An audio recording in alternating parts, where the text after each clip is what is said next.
11 conversation. उस मकड़ी को रोता देख वह काला कौवा कहता है, अरे तुम रो क्यों रही हो? वो मकड़ी कहती है, अरे तुम्हें क्या पता, जब कोई लेडी अपने चाहने वाले के लिए घंटों बैठकर मेकअप करती है, और वो व्यक्ति जिसके लिए उसने ये सब किया है, वो एक नज़र भी न देखे, तो कितना बुरा लगता है एक।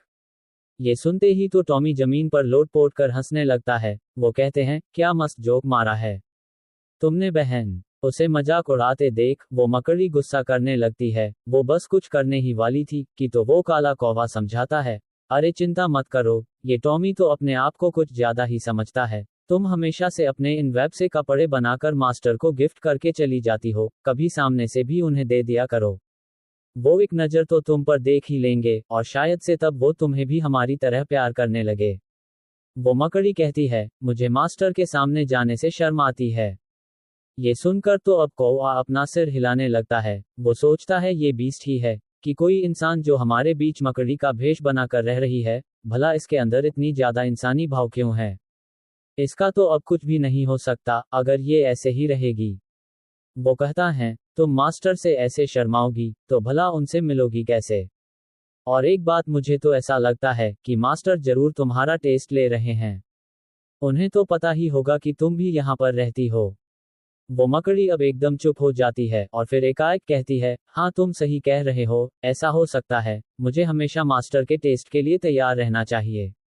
तभी टॉमी थोड़ा सीरियस होकर कहता है, मास्टर बहुत ही दयालु है। मैं 3 साल पहले उन्हें जंगल में मिला था। उस समय मैं बहुत ही घायल था, मैं तो चल भी नहीं पा रहा था। तब उन्होंने मेरा ध्यान रखा यहाँ लाकर। मैंने उस समय उन्हें काफी चोट पहुंचाई थी, लेकिन तब भी उन्होंने मेरा ध्यान रखा। कोई और होता तो वो मुझे उसी वक्त खत्म करके मुझे बाजार में बेच देता। मार्केट में कई बीस्ट को बेचा भी जाता है, उन्हें जिंदा या फिर मारकर, क्योंकि उनसे कई प्रकार के कल्टीवेशन में उपयोगी चीज बनाई जाती हैं, जैसे कई मेडिसिन्स और हथियार। तभी काला कौवा भी कुछ याद करते हुए कहता है, हाँ तुम सही कह रहे हो, मुझे वो दिन याद है। वो दिन मेरे लिए सबसे खराब और सबसे अच्छा दिन दोनों ही था। उस दिन मुझे मेरे ही जाति वालों ने पावर न होने के कारण जाति से निकाल दिया था, और मेरे माता पिता ने मुझे एक बार भी पीछे मुड़कर देखा नहीं।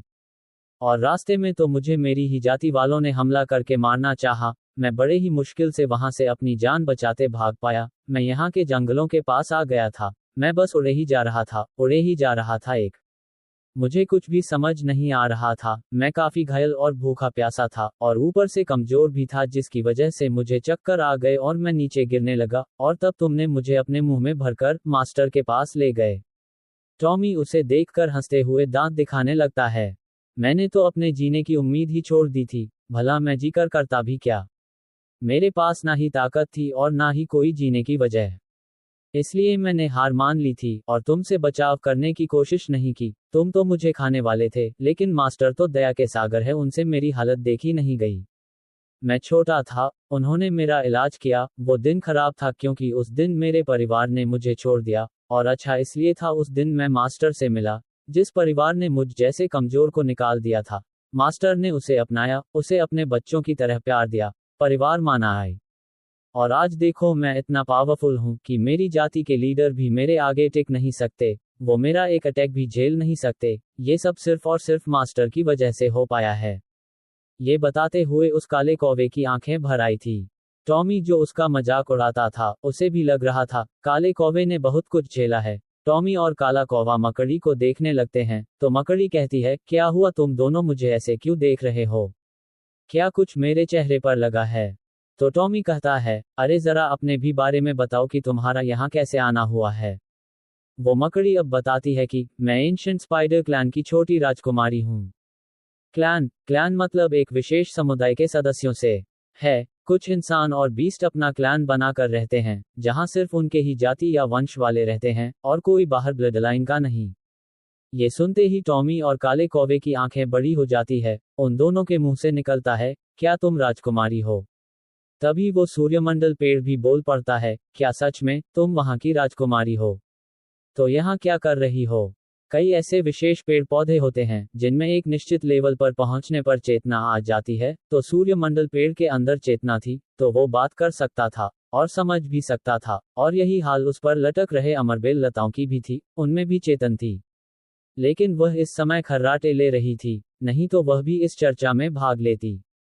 वो मकड़ी बताती है, मेरा नाम श्वेता है, मैं बस अपने क्लैन से बाहर निकली थी दुनिया घूमने के लिए। मैं बाहर कहीं बीस्ट से बैटल करती और उन्हें मार कर खा जाती या तो फिर उनका पूरा खून ही चूस जाती। और ऐसे ही करते करते मैं यहाँ इस जंगल में पहुंच गई। मेरे पिता ने मना किया था कि किसी भी इंसान का शिकार करने या उनसे लड़ने को, तो मैं बस जंगलों में दूसरे बीस्ट का ही शिकार करती थी।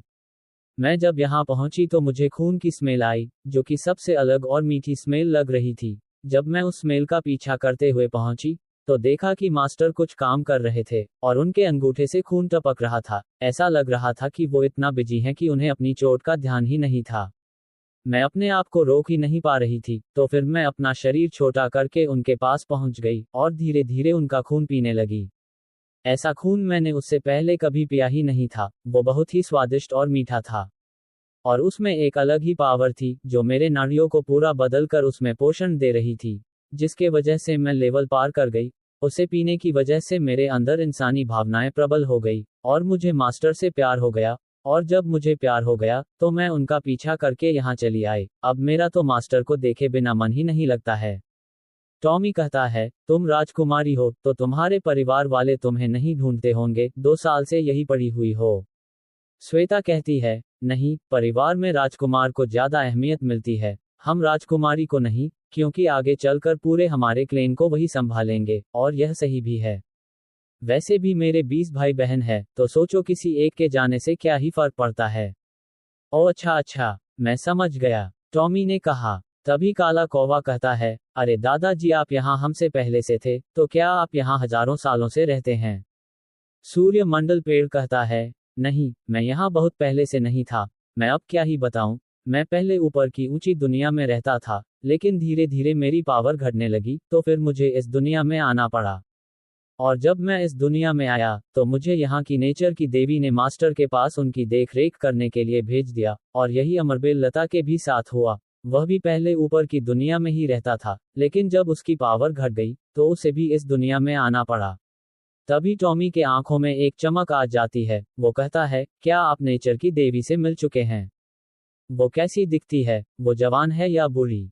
यही सवाल मकड़ी के भी मन में था। दोनों ही अब सूर्य मंडल पेड़ को बड़े ही ध्यान से देखने लगे, इस आशा में कि उन्हें इसका जवाब मिल जाए। सूर्य मंडल पेड़ कहता है, नेचर की देवी बहुत ही दयालु, सुंदर और अच्छी है। वो खूबसूरत तो इतनी है कि उन्हें देखकर उनका कोई भी दीवाना हो सकता है। उनकी उम्र तो इतनी है जितनी कि इस दुनिया की, मतलब कि करोड़ों अरबों साल, लेकिन फिर भी वो एकदम किसी 25 से 26 साल की लड़की की तरह दिखती है, और वो इतनी पावरफुल है कि शायद ही इसके ऊपर की दुनिया में भी कोई इतना पावरफुल हो। क्या सच में? वो पावरफुल के साथ सुंदर भी हैं? श्वेता ने कहा। तभी काला कौवा कहता है, वैसे दादाजी, आपने बताया कि आपको नेचर की देवी ने मास्टर की देख रेख करने के लिए भेजा है। मुझे एक बात इसमें समझ नहीं आई कि भला नेचर की देवी का मास्टर से क्या लेना देना है जो उन्होंने ऐसा किया। काले कौवे की बातों में दम था। सभी लोग अब इस पर सोचने लगते हैं। सूर्यमंडल पेड़ कहता है, मुझे इस बारे में तो नहीं पता कि मास्टर का नेचर की देवी से क्या लेना देना है। मैंने ना उनसे पूछा और ना उन्होंने मुझे बताया। तभी टॉमी कहता है, मुझे तो लगता है कि जरूर दोनों में कुछ ना कुछ है। कहीं नेचर की देवी मास्टर को पसंद तो नहीं करती है। सूर्य मंडल पेड़ कहता है, अरे नहीं, वो बहुत ही उम्र में बड़ी है, तो उनका ऐसा करना मुझे नहीं लगता। टॉमी कहता है, अरे कुछ भी हो सकता है, वैसे भी हमारे मास्टर भी किसी से कम थोड़ी है। वो भी तो बहुत हैंडसम है। हाँ, वो बहुत सिंपल तरीके में रहते हैं, लेकिन तब भी उनका चार्म कम नहीं होता है, और वो ऊपर से पावरफुल भी तो है। हमारे मास्टर में कोई भी कमी नहीं है। चटवेल ब्रॉथल हॉल। टॉमी की बातों में तो वो काला कौवा और श्वेता मकड़ी भी हाँ में हाँ मिलाती है। बात तो सही ही थी, वो भी तो अक्षत से प्यार कर बैठी है, तो शायद नेचर की देवी भी अक्षत से प्यार करती हों। इस पर सूर्य मंडल पेड़ भी सोचने लगता है, फिर कहता है, ये हो तो सकता है, लेकिन मुझे यकीन है कि बात कुछ और होगी। तभी काला कौवा फिर से एक सवाल करता है कि आप ऊंची दुनिया से वापस सिर्फ पावर कम होने की वजह से आ गए थे, पर ऐसा तो नहीं होना चाहिए था। सूर्य मंडल पेड़ कहता है, देखो, ये तो मुझे नहीं पता कि मेरी पावर वहां कैसे घट रही थी, लेकिन ऊंची दुनिया में सिर्फ वही लोग रह सकते हैं जो एक निश्चित लेवल से ऊपर हो, नहीं तो सभी बाहर कर दिए जाते हैं।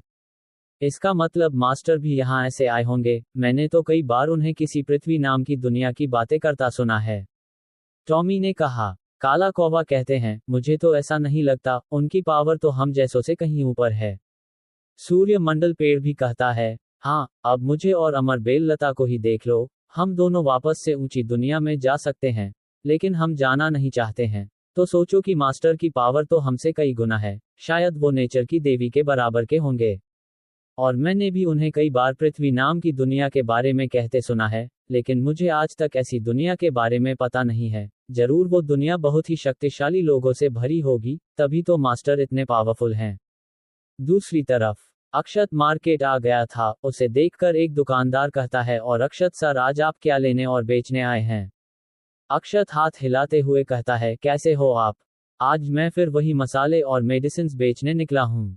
वो दुकानदार कहता है, चलिए अच्छी बात है, अगर मेरे लायक आपके पास कोई सामान हो तो मुझे जरूर बेचिएगा, और अगर कुछ लेना हो तो मुझे जरूर बताइएगा। अक्षत आगे जाते हुए कहता है, हाँ जरूर, क्यों नहीं।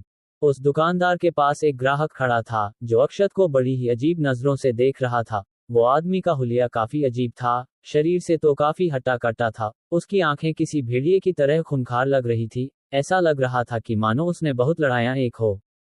वो दुकानदार से कहता है, ये कौन है, जिसे लगभग यहाँ के सभी दुकानदार नमस्ते वगैरह कर रहे हैं? वो दुकानदार कहता है, तुम नहीं जानते क्या? लगता है तुम यहाँ मार्केट में पहली बार आए हो। वो यहाँ मार्केट में बहुत फेमस हैं, खास करके अपने मेडिसिन्स और मसाले के लिए। पास का जो वो होटल है न, जहाँ दूर दूर से लोग खाना खाने आते हैं, वहाँ प्रयोग होने वाली सारे मसाले यही देते हैं, और उनकी मेडिसिन तो इतनी कमाल की है कि कुछ ही घंटे में घाव को ठीक कर देती है। ये सुनकर तो वो ग्राहक थोड़ा हैरान हो जाता है, तभी उसके चेहरे पर एक स्माइल आ जाती है। फिर वो कहता है, तब तो मुझे उनसे मिलना ही होगा। दुकानदार कुछ सामान सही करते हुए कहता है, हाँ क्यों नहीं, जाओ मिल लो।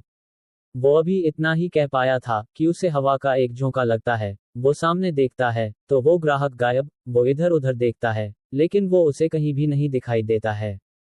वो दुकानदार बड़बड़ता है, अरे अभी तो ये यही था, कहाँ गायब हो गया?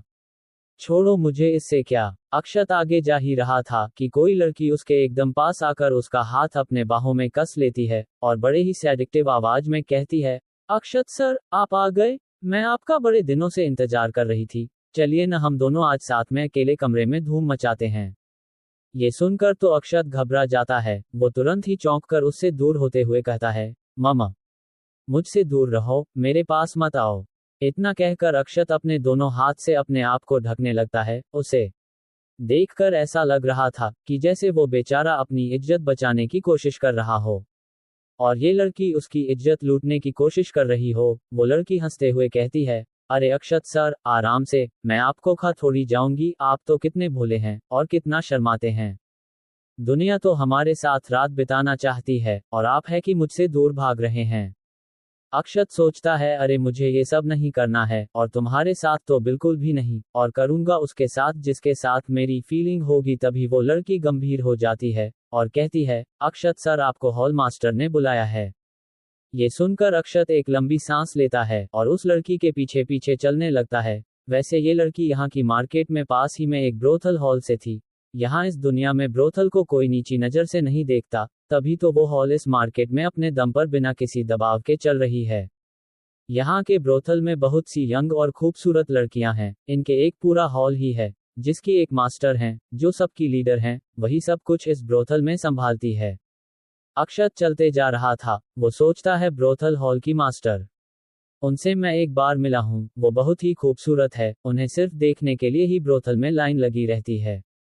ऐसी खूबसूरती है उनकी। वो मात्र आधे घंटे के लिए ही दिखाई देती है और फिर वो चली जाती है। मैंने तो उनके बारे में सुना है कि वो पहले एक कल्टीवेटर हुआ करती थी, लेकिन फिर न जाने क्यों वो ऐसे यहाँ ब्रोथल में काम करने लगी।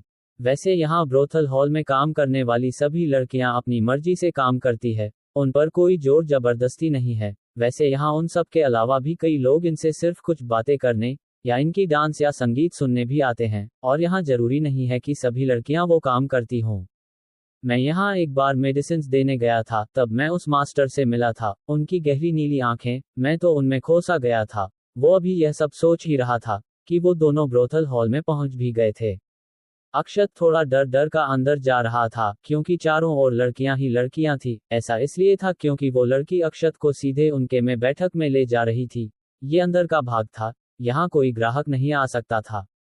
कोई उसे आंख मार रही थी, तो कोई उसे फ्लाइंग किस दे रही थी, कुछ तो उसे अपने पास बुला भी रही थी। पर अक्षत ने अपने आप पर अच्छे से कंट्रोल करके रखा था। लेकिन तभी एक लड़की उसको पकड़कर अपनी बाहों में भर लेती है और अपने उंगली से उसके गालों पर फिराते हुए कहती है, अरे अक्षत सर, चलिए ना मेरे साथ, हम कुछ बातें कर लेते हैं। अक्षत बेचारा उसकी बाहों में लाल पीला हो रहा था, उसके दिमाग के सारे पुर्जे धीरे धीरे हिल रहे थे। वो अब बैठक में आ गया था और जिस लड़की ने अक्षत को बाहों में भर रखा था, वो इस ब्रोथल हॉल की टॉप 3 की ब्यूटी में दूसरे नंबर पर आती है। यहाँ की 3 ब्रोथल क्वीन मानी जाती है, जिनकी खूबसूरती को देखने के लिए बहुत दूर दूर से लोग आते हैं और बस कुछ बातें करने के लिए हजारों लाखों सोने के सिक्के देने को तैयार रहते हैं। इन 3 ब्रोथल क्वीन में नंबर 1 पर यहाँ की मास्टर है, जिसकी सिर्फ एक झलक देखने के लिए ही 50,000 सोने के सिक्के देने होते हैं, तो उनसे साथ समय बिताने की बात ही छोड़ दीजिए। जबकि अक्षत का तो 1,000 सिक्कों में पूरे महीने का खर्चा निकल जाता है, और वो पृथ्वी का कंजूस होने के कारण उसमें से भी कुछ न कुछ बचा ही लेता है। लेकिन फिर भी लोगों की उनके लिए भीड़ कम नहीं होती है। वो लड़की तो अब अक्षत को किस करने ही वाली थी कि तभी एक आवाज आती है, उन्हें परेशान करना बंद करो। ये सुनते ही वो लड़की अक्षत से दूर हो जाती है। कमरे में ज्यादा लोग नहीं थे। सामने एक लाल ड्रेस में जालीदार नकाब लगाए एक लड़की आती है, जिसे देखकर ऐसा लग रहा था कि जैसे कोई आसमान से उतरी कोई खूबसूरत परी हो। उसके चारों ओर एक अलग ही आभा थी, उसके चलने का तरीका ही कई लोगों के दिलों को घायल कर सकता था। उसकी आदतें किसी को भी अपना दीवाना बना सकती थी। और उसकी झील से गहरी नीली आंखें, आय हाय हया हया, उसका तो शब्दों में वर्णन ही नहीं किया जा सकता है। उसमें गहराई तो इतनी थी कि पूरा सेक्ट ही उसमें समा जाए। अक्षत तो उसे देखते ही रह गया। उसकी दिल की धड़कनें इतनी तेज हो गई थी कि ऐसा लग रहा था कि वो बाहर जाकर सबको चिल्लाकर कहेगा कि ये सिर्फ मेरी है। अक्षत का पूरा चेहरा ही लाल पड़ा हुआ था, उसे थोड़ा शर्म आ रही थी और वो नर्वस भी था। जो लड़का बेचारा लड़कियों से दूर ही रहा है, वो इतनी सारी लड़कियों में तो नर्वस हो ही जाएगा, जब सभी खूबसूरत हों। अक्षत सोचता है, इनकी खूबसूरती का तो क्या ही कहना। पिछली बार मैं सिर्फ एक ही झलक इन्हें देख पाया था और इस बार इन्हें अच्छे से देख पा रहा हूँ। हालांकि इन्होंने नकाब लगा रखा है, लेकिन फिर भी उनकी खूबसूरती कम नहीं पड़ रही है। मैं उनकी खूबसूरत होठों की कल्पना कर सकता हूँ। तभी अक्षत को होश आता है। वो धीरे से कहता है, अरे अक्षत, ये तू क्या कर रहा है? तू कहाँ खोते जा रहा है? अपने आप को शांत रख, तू यहाँ सिर्फ उनके बुलाने पर किसी काम से आया है। अक्षत अपने दिमाग को बहलाने के लिए सोचने लगता है, खैर जब मैं पिछली बार आया था तो ये सिर्फ मेरा वेलकम करके चली गई थी और फिर मैंने एक लड़की का इलाज किया था, उसे काफी गहरी चोट आई थी। उस पर किसी डाकू ने हमला कर दिया था। इस बार कौन है जिसका मुझे इलाज करना है? कोई इस कमरे में बीमार तो नहीं लग रहा है? कमरे में काफी शांति थी। सामने अक्षत खड़ा था और उसके सामने ब्रोथल हॉल की मास्टर खड़ी थी और अगल बगल 2 ब्रोथल क्वीन के अलावा कुछ लड़कियां खड़ी थी, जो सभी बस मास्टर के किसी भी आदेश का इंतजार कर रही थी। तभी वो मास्टर कहती है, आपका यहाँ स्वागत है अक्षत सर। उसकी आवाज में एक मधुरता थी जो किसी को भी अपना दीवाना बना सकती थी। तभी वो मास्टर कहती है, अब सभी यहाँ से जा सकते हैं, अक्षत सर को छोड़कर। ये सुनते ही तो अक्षत का दिमाग दौड़ने लगता है, क्या मैं और हॉल मास्टर अकेले इस कमरे में? ये क्यों सभी को बाहर भेज रही है? क्या ये मेरे साथ 13 जीवित जहर? अक्षत के दिमाग में इस कमरे में ब्रोथल हॉल मास्टर के साथ अकेले रहने का सोचकर हजारों ख्याल आ रहे थे। ये ख्याल अच्छे थे या बुरे, वो तो सिर्फ अक्षत को ही पता था। अक्षत यहाँ किसी दूसरे इरादे से नहीं आया था। वो बस यहाँ के मास्टर के बुलाने पर आया था। पिछली बार भी यहाँ की हॉल मास्टर ने बुलाया था। उसे यहाँ पर उस समय आना तो नहीं चाहता था, क्योंकि ये जगह को बहुत अच्छी जगह तो है नहीं, लेकिन वो एक डॉक्टर भी है, तो उसे किसी को बचाना उसकी ड्यूटी है, इसलिए ही वो यहाँ ब्रोथल में चला आया था। वो सभी लड़कियां मास्टर के सामने सिर झुकाकर बाहर जाने लगती है। दूसरे नंबर की ब्रोथल हॉल की क्वीन, जिसने कि अक्षत को अपने बाहों में भर लिया था, वो अक्षत को आंख मारकर थम्स अप करके मुस्कुराते हुए बाहर चली जाती है। उसे देखकर ऐसा लग रहा था कि जैसे मानो कि वो अक्षत को इसके लिए चीयर कर रही हो। अक्षत तो तुरंत ही शर्माते हुए अपना चेहरा दूसरी तरफ कर लेता है। अब कमरे में सिर्फ अक्षत और वो ब्रोथल हॉल मास्टर ही बचे हुए थे। तभी मास्टर अपने हाथ में लिया कोई टोकन तोड़ देती है, जिससे कि पूरे कमरे का फॉर्मेशन एक्टिव हो जाता है। दरअसल ये टोकन फॉर्मेशन की चाबी है, जिसके टूटते ही फॉर्मेशन एक्टिव हो जाती है। इस फॉर्मेशन की खासियत ये थी कि यह अंदर की किसी भी आवाज और एनर्जी को बाहर नहीं जाने देती है। बाहर जो लड़कियां दरवाजे पर कान लगाकर सुनने की कोशिश कर रही थी, उनका ऐसा करना अब बेकार हो गया था।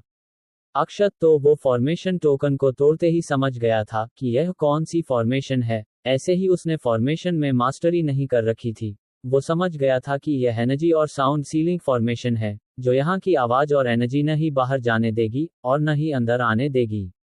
अब तो उसका गाल धीरे धीरे लाल होना शुरू हो गए थे, क्योंकि उसके दिमाग में वही चल रहा था जो कि इस समय सभी लड़कों के दिमाग में चल सकता था। वो सोचता है इसने आवाज को बाहर जाने से रोकने वाला फॉर्मेशन लगाया ताकि कोई आवाज बाहर ना जा सके। इसी के साथ अक्षत के दिमाग में कुछ इमेज बनने लगते हैं। कमरे में अब बिल्कुल शांति थी। अक्षत को कुछ भी बोलने की हिम्मत ही नहीं हो रही थी। उसकी दिल की धड़कन काफी तेज हो गई थी। वो ऐसे किसी लड़की के साथ अकेले पहली बार था। तभी मास्टर अपना नकाब हटाती है। उसे देखकर तो अक्षत का दिल तो जैसे बाहर ही आ गया था। वो अब हॉल मास्टर को बड़ी ही ध्यान से एकटक देखे जा रहा था। वो इतनी खूबसूरत थी कि उनके आगे खूबसूरती भी शर्मा जाए। अक्षत सोचता है, मुझे तो अब समझ आ रहा है कि लोग इन्हें देखने के लिए 50,000 सोने के सिक्के देने को क्यों तैयार रहते हैं। ऐसी बला की खूबसूरत लड़की के लिए तो 1 लाख सोने के सिक्के भी कम हैं। लेकिन मैं यहाँ बिना किसी पैसे दिए ही इनकी खूबसूरती देख पा रहा हूँ। मैं तो लकी हूँ। तभी एक मधुर आवाज आती है, अक्षत सर, आपका देखना हो गया हो तो हम बात कर ले। अक्षत अपनी नजरें दूसरी तरफ कर लेता है। वो तो जैसे भूल ही गया था कि वो कहाँ खड़ा है और किसे देख रहा है। वो कहते हैं, हाँ बताइए क्या बात है। अक्षत बहुत नर्वस था। उसके पैर हल्के हल्के कांप रहे थे। वो ये भी सोच रहा था कि अगर मास्टर उसे कुछ भी करने को कहेगी तो वो मान जाएगा, क्योंकि ऐसी खूबसूरत हॉल मास्टर शायद ही कभी उसे मिले। तभी वो मास्टर वहां लगे बेड पर बैठ जाती है और अपने ऊपर के कपड़े उतार देती है। उसके अपना चेहरा दूसरी तरफ कर रखा था। अक्षत की तरफ वो सिर्फ पीट करके बैठी थी। अक्षत तुरंत ही अपना चेहरे पर हाथ रख लेता है और दूसरी तरफ मुड़ जाता है और कहता है, मैं अभी तैयार नहीं हूँ ये सब करने के लिए। मास्टर की आवाज आती है, एक बार आप इस तरफ देखिए तो सही, आपको ये करना ही होगा। अक्षत उस तरफ मुड़कर अपने हाथों के उंगलियों के बीच से देखता है कि एक लड़की सामने बैठकर उसकी तरफ अपना पूरा पीठ खोले हुए बैठी है। उसके बाल उसके पीठ के एक बड़े भाग को ढक रहे थे। अक्षत तो ये देखते ही रह जाता है। उसका दिमाग उसे ये देखने से मना कर रहा था। वह उसे लॉजिकल बनने को कह रहा था और कह रहा था, लड़कियां मुसीबत लाती हैं, तुम्हें दूर रहना चाहिए और कुछ भी नहीं देखना चाहिए। लेकिन उसकी दिल और आंखें तो दिमाग की बातों को ऐसे इग्नोर कर रही थी जैसे हाथी कुत्ते के भौंकने को इग्नोर कर देता है। उसकी नज़र तो उस ब्रोथल हॉल की मास्टर के ऊपर से हट ही नहीं रही थी। ये तो होना ही था, आखिर वो है तो लड़का ही, तो वो अपने आप को कब तक रोक सकता है। तभी मास्टर फिर से कहती है, प्लीज आप मना मत कीजिएगा, मुझे बस अब आपसे ही उम्मीद है। क्या सिर्फ मुझसे ही उम्मीद है? अक्षत के मुंह से निकलता है। अब उसके दिमाग में ठरकी ठरकी चीजें चल रही थी। हालांकि अक्षत है तो बहुत सीधा और थोड़ा कठोर, लेकिन वो अब यहाँ पिघल रहा था। वो अब अपने नीचे देखता है तो उसकी ठरकपन साफ साफ मालूम पड़ रही थी। अक्षत अब धीरे धीरे हॉल मास्टर के पास जा रहा था। तभी मास्टर अपने बालों को आगे कर लेती है, जिससे कि उसका पूरा पीठ दिखाई दे रहा था। अक्षत का तो चेहरा ही पूरा लाल हो जाता है। उसे अब कमरे में गर्मी लगने लगती है। लेकिन तभी उसका ध्यान उसके पीठ पर बनी बैगनी रंग के सिक्के के साइज के बने निशान पर जाता है। वो उसे देखकर तुरंत ही पहचान जाता है। वो बड़बड़ाता है, ये तो जीवित जहर है। मास्टर को जैसा कि अक्षत से उम्मीद थी, वो देखते ही पहचान गया। वो कहती है, हाँ ये जीवित जहर ही है, मैंने इसी के इलाज के लिए आपको अपने पास बुलाया है। ये सुनकर अक्षत को थोड़ा निराशा होती है। वो मन ही मन सोचता है, अरे अक्षत, तू ये क्या सोचे जा रहा था? तुम्हें मास्टर ने सिर्फ अपना इलाज करने के लिए बुलाया था और तू तो किसी और ही ख्याल में डूब गया था। ठरकी कहीं का, शर्म कर कुछ अपने आप पर। मास्टर कहती है, क्या आप इसका इलाज कर सकते हैं? जीवित जहर एक प्रकार का ऐसा जहर होता है जिसमें अपनी एक समझ होती है। ये जिसके भी शरीर में होता है, उसकी एनर्जी और कल्टीवेशन को धीरे धीरे खत्म करने लगता है। अगर सही समय पर इसका इलाज ना हुआ तो वो व्यक्ति मर भी जाता है। हालांकि ये धीरे धीरे करके अपना असर दिखाती है, जिसकी वजह से और भी खतरनाक होती है। और यह शरीर में इधर उधर अपनी इच्छा के अनुसार घूमता रहता है। यही इसकी सबसे बड़ी विशेषता है, जिसके कारण इसे शरीर से बाहर निकालना बहुत ही मुश्किल हो जाता है। ब्रोथल हाल की मास्टर ने इसे कई डॉक्टर को दिखाया, बड़े से बड़े और मशहूर से मशहूर डॉक्टर को, लेकिन कोई भी इसका इलाज नहीं जानता था। कुछ तो इसे पहचान भी नहीं पा रहे थे। ये जहर जब उसके शरीर में गया था, तब से उसकी कल्टीवेशन घटने लगी थी। उसने कई लोगों को दिखाया लेकिन कोई जानकारी नहीं मिली। फिर वो इस ब्रोथल हॉल में आ गई। ब्रोथल हॉल के कनेक्शन और यहाँ आने वाले दूर दूर के लोगों से शायद उसे कुछ इस बारे में पता चल जाए, ऐसा उसने सोचा था। लेकिन यहाँ पर भी 2 साल से काम करने के बावजूद उसे कुछ भी इलाज नहीं मिला। लेकिन जब पिछली बार यहाँ अक्षत एक लड़की का इलाज कर रहा था और उस लड़की की रिकवरी कुछ ही घंटे में हो गई, ये देख तो उसके मन में एक उम्मीद की किरण जगी कि शायद उसका भी इलाज हो सकता है। लेकिन उसने इस पर कोई जल्दीबाजी नहीं की, बल्कि काफी सोच विचार किया। यह उसका एक बड़ा सीक्रेट था जिसे उसके अलावा कोई नहीं जानता था। यहाँ तक कि जिन डॉक्टर से वो मिली थी, वो भी नहीं उसे पहचानते थे। वो उन सब से अपना चेहरा छुपाकर या भेष बदलकर मिलती थी। कुछ दिनों से ये जहर उसे और दर्द देने लगा था, जब से यह उसके हाथों से अपनी जगह बदलकर उसके पीठ की ओर चली गई थी। अक्षत अब कुछ सोचते जा रहा था। फिर वो कहता है, हाँ इलाज तो है मेरे पास, लेकिन वो बहुत कठिन है और दर्दनाक भी। ये सुनकर तो मास्टर के चेहरे पर खुशी की लहर दौड़ जाती है। वो इसके लिए कितने दिनों से परेशान थी। उसने तो कई रात दर्द में बिना सोए बिताई थी। उसने इसके लिए कितने पैसे और टाइम खर्च किए, और आज देखो उसे इसका इलाज मिल गया। लेकिन वो अपने आप को ज्यादा एक्साइटेड नहीं दिखाती, बल्कि अपने आप को शांत रखती है। वो कहती है, वह इलाज कैसा भी हो, आप प्लीज कर दीजिए। अक्षत कहता है, ठीक है फिर इलाज मैं आज से ही शुरू करता हूँ। आप बस जैसे बैठी है वैसे ही बैठी रहिए।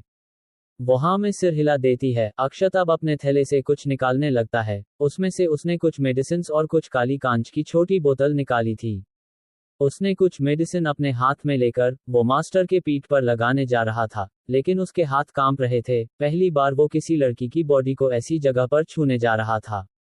वो जैसे ही उस बैंगनी पड़े जगह को छूता है, वैसे ही मास्टर को एक झटका लगता है। वो जीवित जहर तो तुरंत ही वहां से भागना शुरू कर देता है। वो मास्टर तुरंत ही पीछे मुड़कर अक्षत को देखने लगती है। उनकी आंखें और अक्षत की आंखें दोनों ही एक दूसरे को देख रही थी। उन दोनों के बीच ये अजीब सा माहौल बन गया था। वो अब अपना चेहरा दूसरी तरफ कर लेती है। उसे अंदर से पता नहीं क्यों ऐसा लग रहा था कि जैसे वह जीवित जहर अक्षत के छूने से ही बहुत डर गया हो और वह छिपने की कोशिश कर रहा हो। फिर वो सोचती है, ऐसा नहीं हो सकता है, क्योंकि अक्षत सर कोई कल्टीवेटर नहीं है जिनकी एनर्जी से ऐसा हो सके। वो अब आगे चेहरा किए रहती है और अक्षत अपनी ठर की भावनाओं को दबाए हुए उसके पीठ पर कुछ मेडिसिन लगा रहा था। सामने मास्टर का पूरा चेहरा ही लाल पड़ गया था। उसे बहुत शर्म आ रही थी। अक्षत अब कुछ सुइयां निकाल लेता है और फिर उसे उन काले कांच के बोतल के द्रव में डुबोकर उसके पीठ में कई जगह लगा देता है। 14 ये मास्टर का पहली बार था। अक्षत ब्रोथल हॉल मास्टर के पीठ में सुइयां चुभो रहा था, तो मास्टर को बहुत दर्द होता है। वो दर्द से अपनी मुट्ठी कस लेती है। अक्षत ने जो मेडिसिन पहले लगाई थी, वो अब काम करना शुरू कर रही थी। वो इन सुइयों की मदद से इस पर लगी द्रव के साथ अंदर जाने लगती हैं, जिसकी वजह से मास्टर को असहनीय दर्द हो रहा था। उसका चेहरा पूरा दर्द से लाल हो गया था। अक्षत कहता है, मैंने आपके शरीर में एक दूसरा जहर डाल दिया है। ये जहर उस जहर को खत्म करती रहेगी, और उन दोनों को लड़ाई से जो भी नुकसान होगा, वो यह मेडिसिन ठीक करती रहेगी। ऐसा 2 बार और करना होगा, पर वो कुछ दिनों बाद करना होगा। ये दूसरा जहर अक्षत ने खुद तैयार किया था। ये जहर वैसे था तो बहुत घातक। इसकी थोड़ी सी भी मात्रा किसी भी बड़े से बड़े बीस्ट की जान लेने के लिए काफी थी। लेकिन अक्षत ने इसको कुछ हर्ब्स के साथ मिलाकर रखा था, ताकि इसकी क्षमता कुछ घट जाए। ये जहर जहर के लिए भी घातक थी, खास करके ऐसे जहर के लिए जिनमें समझ होती है, मतलब जीवित जहर जैसे जहर के लिए। अक्षत का जहर उनकी समझ को ही खत्म कर देता है। मास्टर को अक्षत का दिया गया जहर अंदर जाकर उन्हें ऐसा दर्द दे रहा था मानो कि उनकी नसें और नाड़ियां को वो फाड़ना चाहता हो। लेकिन मास्टर ने एक बार फिर कोई आवाज नहीं की, भले ही उन्हें कितना भी दर्द हो रहा था। ये दर्द इस जीवित जहर के दर्द से तो कम ही था, जो उसे कभी कभी धीरे धीरे करके दर्द दे रही थी, और वो धीरे धीरे अपने मौत के करीब जा रही थी। अक्षत को लगा कि कहीं वो दर्द से बेहोश तो नहीं हो गई है। ऐसा तो हो सकता था, वो कहता है, हॉल मास्टर। लेकिन कोई जवाब न मिलने पर वो धीरे से उनकी पीठ को उंगली से टच करता है, तो हॉल मास्टर उसे पीछे मुड़कर देखने लगती है। अक्षत ये करके दूर हो गया था, मानो वो डर रहा हो। हॉल मास्टर कहती है, क्या हुआ, आप ये क्या कर रहे हैं? अक्षत अब क्या जवाब देता कि वो तो बस चेक कर रहा था कि कहीं वो बेहोश तो नहीं हो गई है। वो कहता है, वो बस मैं आपके बॉडी का टेम्परेचर चेक कर रहा था, कहीं वो कम तो नहीं हो गया है। लेकिन वो सही है। वो देख पा रहा है कि मास्टर का पूरा चेहरा दर्द की वजह से अजीब सा और लाल पड़ा हुआ था, वो पूरा पसीने से भीग गई थी। हॉल मास्टर का अब धीरे धीरे दर्द कम हो रहा था, हालांकि उनके पीठ में अभी भी सुइयां लगी हुई थी, जिसके जरिए वो मेडिसिन उनके शरीर में जा रही थी।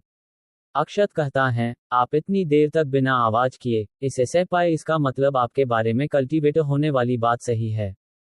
मास्टर कहती है, हाँ, मैं मार्शल लेवल 9 की एक कल्टीवेटर थी, लेकिन इस जीवित जहर की वजह से मेरा कल्टीवेशन 2 सालों में घटकर मार्शल लेवल 4 पर आकर रह गई है। अक्षत कहता है, वैसे आप फिर यहाँ आकर ब्रोथल हॉल में क्यों काम करने लगी? आप तो कल्टीवेटर थी और ऊपर से खूबसूरत भी, आप किसी से भी शादी कर लेती, यहाँ काम करने की क्या जरूरत थी?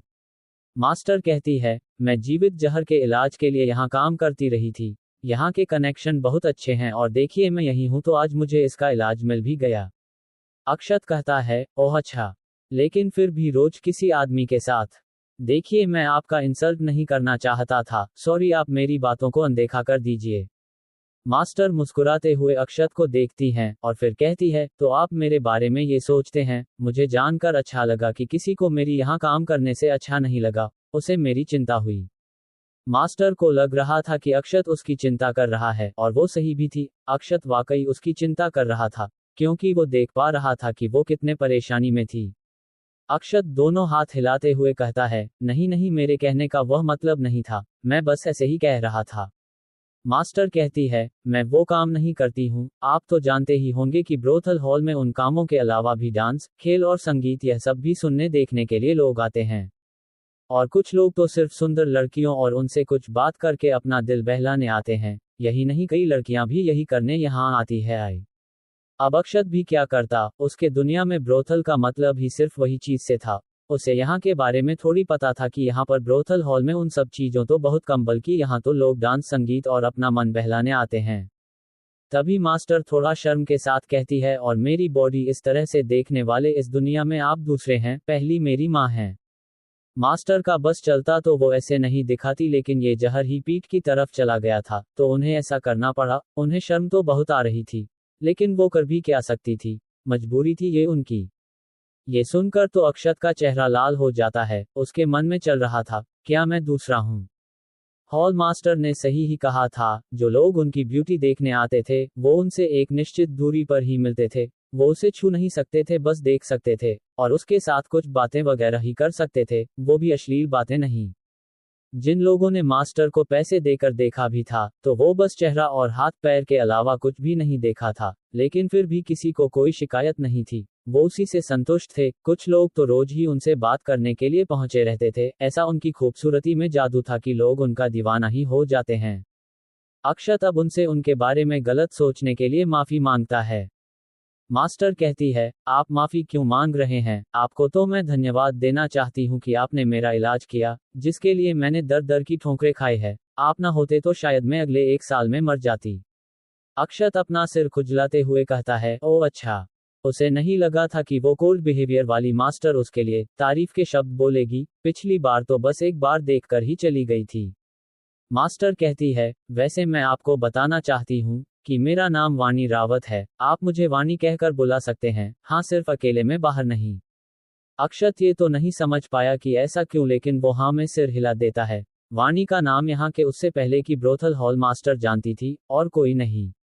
वाणी को पता नहीं क्यों ऐसा लग रहा था कि वो अक्षत से अपने मन की बात कह सकती है, शायद ऐसा इसलिए था क्योंकि अक्षत दिल का बहुत साफ था।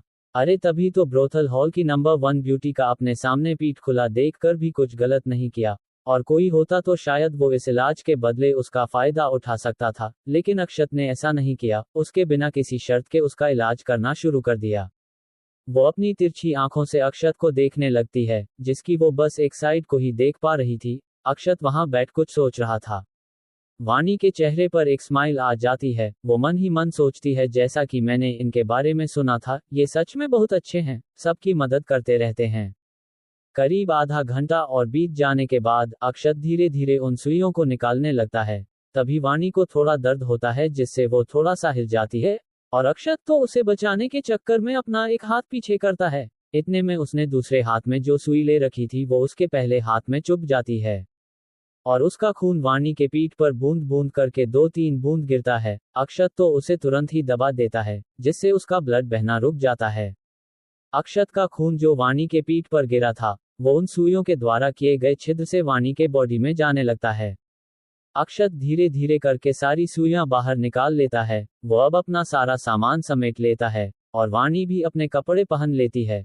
इस काम को करने में अक्षत को काफी पसीने आ गए थे, क्योंकि यह काम इतना आसान नहीं था जितना कि दिखता है। अक्षत को बड़े ही सावधानी से वो निकालना था, एक भी इधर उधर नहीं होना चाहिए था, और अगर ऐसा हो जाता तो इसका रिजल्ट उल्टा भी हो सकता था।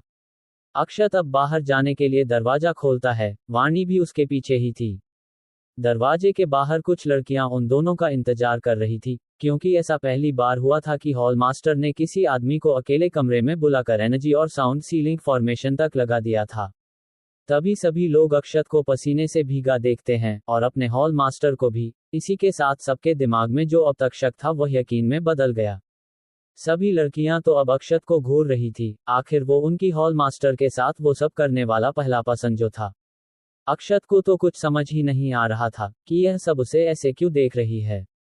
वो अपने कपड़े देखता है तो सब कुछ सही था, फिर वो एक झूठी हंसी हंसते हुए वहां से जाने लगता है। इस बार कोई लड़की उसे परेशान नहीं करती, बल्कि सभी उसे घूर घूर कर देख ही रही थी। अक्षत सोचता है, क्या ये सब मुझे मास्टर वाणी के साथ एक कमरे में होने के कारण हो रहा है? क्या हो दुनिया है। वो अब वहां से निकल जाता है। हॉल मास्टर ने फिर से अपना नकाब लगा लिया था। वो कमरे के बाहर ही थी कि उन्हें अपने शरीर में अचानक से दर्द होने लगता है।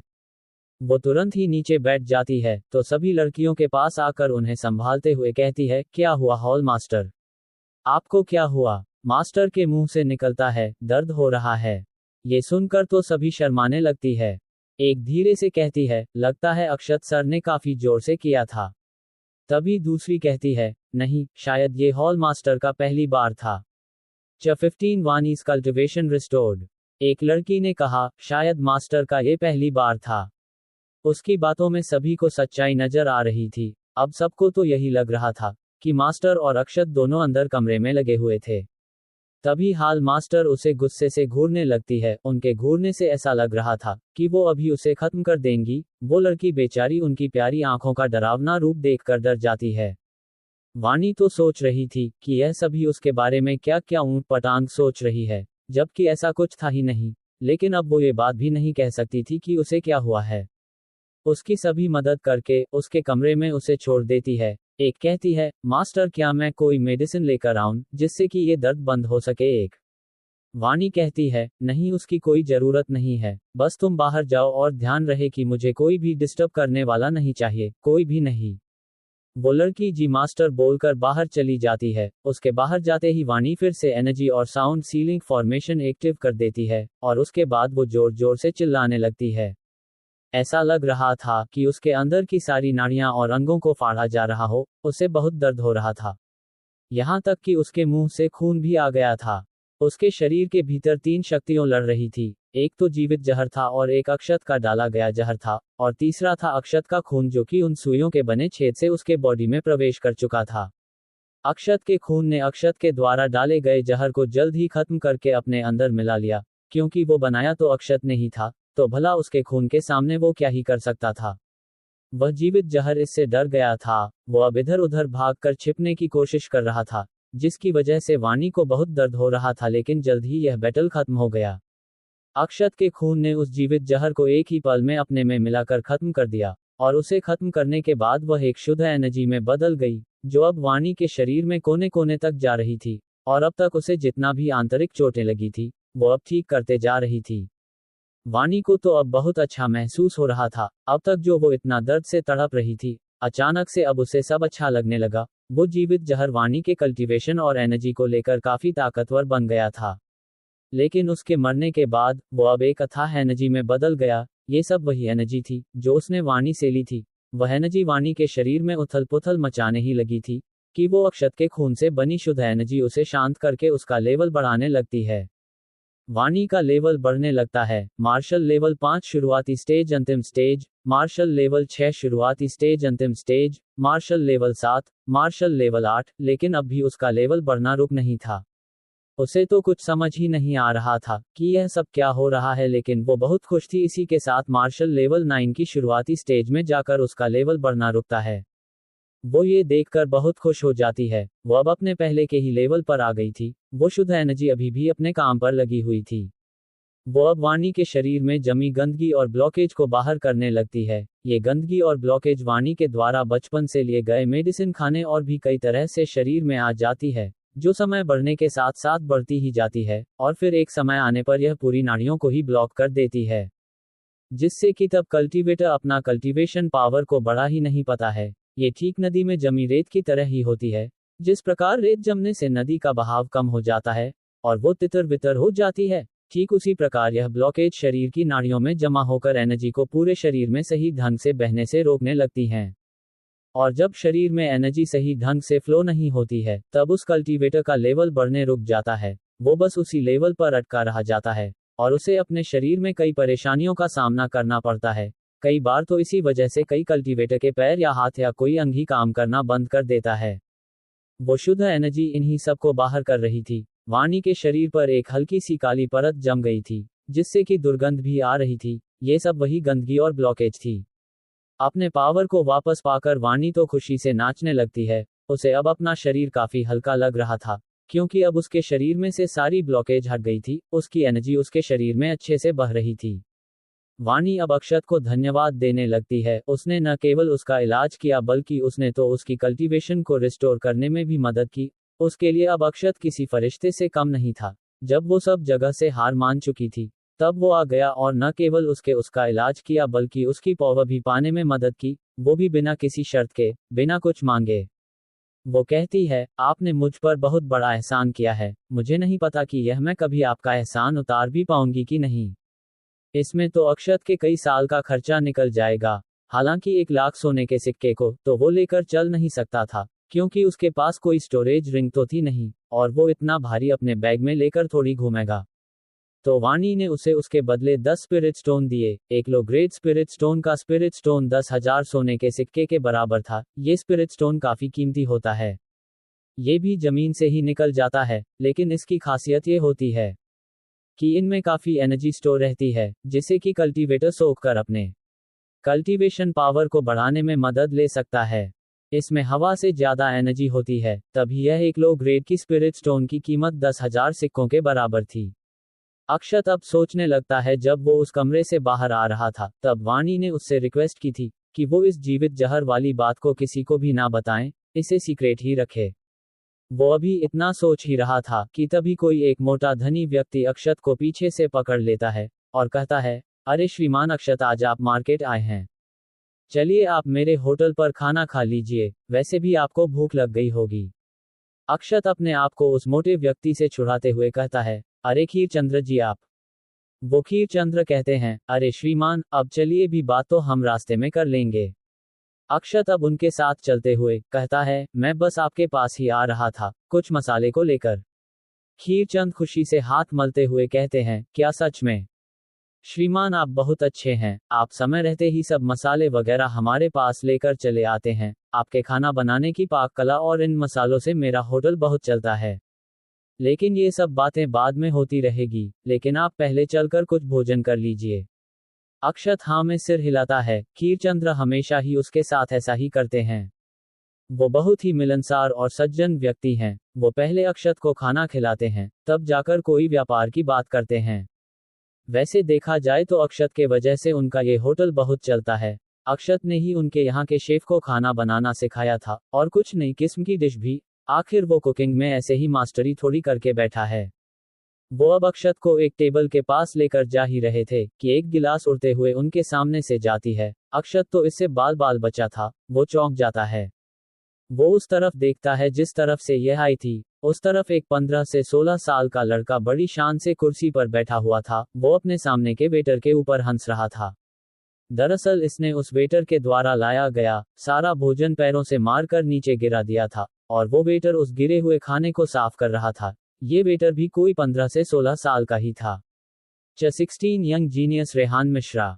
अक्षत उस 15 से 16 साल के लड़के को देख रहा था, जो कि वेटर का काम कर रहा था। वो सोचता है अगर यह मेरी दुनिया में हो रहा होता तो बाल शोषण अधिनियम के तहत खीरचंद्र को 5 से 6 साल की सजा हो जाती। लेकिन इस दुनिया में ऐसा कुछ नहीं बना है। यहाँ तो पावरफुल व्यक्ति अपने से कमजोर को मार भी दे तो कोई कुछ भी नहीं बोलने वाला, चाहे गलती भले ही पावरफुल पसंद की क्यों ना हो। लेकिन ये तभी हो पाएगा जब उस कमजोर के पीछे कोई पावरफुल पसंद ना हो। खीरचंद कहते हैं, ये यहाँ फिर से आ गया, ये हमेशा ही इस बेचारे वेटर को परेशान करता रहता है, और जब मैंने अपने इस वेटर की मदद करने की कोशिश की तो उसने मेरी मदद लेने से मना कर दिया, ये कहकर कि यह उसका मैटर है तो आप बीच में ना पढ़े। तो मैंने भी बीच में पढ़ना बंद कर दिया। वैसे भी ये यंग लोगों का मैटर था। एक वो लड़का जिसने कि यह सब किया था, वो एक शैतानी हंसी के साथ कहता है, अरे क्या ये रेहान मिश्रा नहीं है, जो मिश्रा फैमिली का सबसे बड़ा यंग जीनियस लड़का है। तुम यहाँ इस जैसे होटल में क्यों काम कर रहे हो? अपनी स्थिति को देखो, तुम नीचे फर्श को साफ कर रहे हो, कहाँ तुम मिश्रा फैमिली के जीनियस हो। ये सुनकर उसके साथ आए लड़के रेहान के ऊपर हंसने लगते हैं। तभी उससे दूरी पर दो लोग बैठे थे जो अक्षत के करीब ही थे। अक्षत उन दोनों की बातें बड़े आराम से सुन सकता था। वो दोनों लोग बातें करते हैं। रेहान मिश्रा, ये मिश्रा फैमिली का सबसे जीनियस लड़का था जो मात्र 10 साल की उम्र में ही मार्शल लेवल 3 पर पहुंच गया था, जबकि लोगों को उस लेवल पर पहुंचने में 15 से 16 साल लग जाते हैं। फिर 2 साल पहले अचानक से क्या हो गया कि इसकी पूरी कल्टीवेशन ही चली गई और तब से बेचारे की मुंह की खानी पड़ रही है। अब तो इसका परिवार भी इसे नहीं पूछता। ये सुनकर अक्षय को बहुत बुरा लगा। वो न जाने क्यों रेहान को अपने आप से जोड़ पा रहा था। वो ऐसा इसलिए कर पा रहा था क्योंकि बचपन में तो उसकी फैमिली तो खत्म हो गई थी, और फिर उसने एक चाय की स्टॉल पर काम किया था, और सामने इस रेहान की हालत भी लगभग ऐसी ही थी। वो भी यहाँ काम कर रहा था। रेहान वह फर्श साफ कर रहा था। वो सोच रहा था कि अगर मेरे साथ 2 साल पहले की वो घटना नहीं होती तो मैं अब तक अपने परिवार में कल्टीवेशन कर रहा होता और एक अलग ही लेवल पर होता। तभी उसके सामने बैठा लड़का एक सिक्का उसके सामने फेंकते हुए कहता है, अगर तुम मेरे सामने एक बार घुटने पर आकर सॉरी बोलते हो तो मैं तुम्हें एक सोने का सिक्का टिप के तौर पर दूंगा।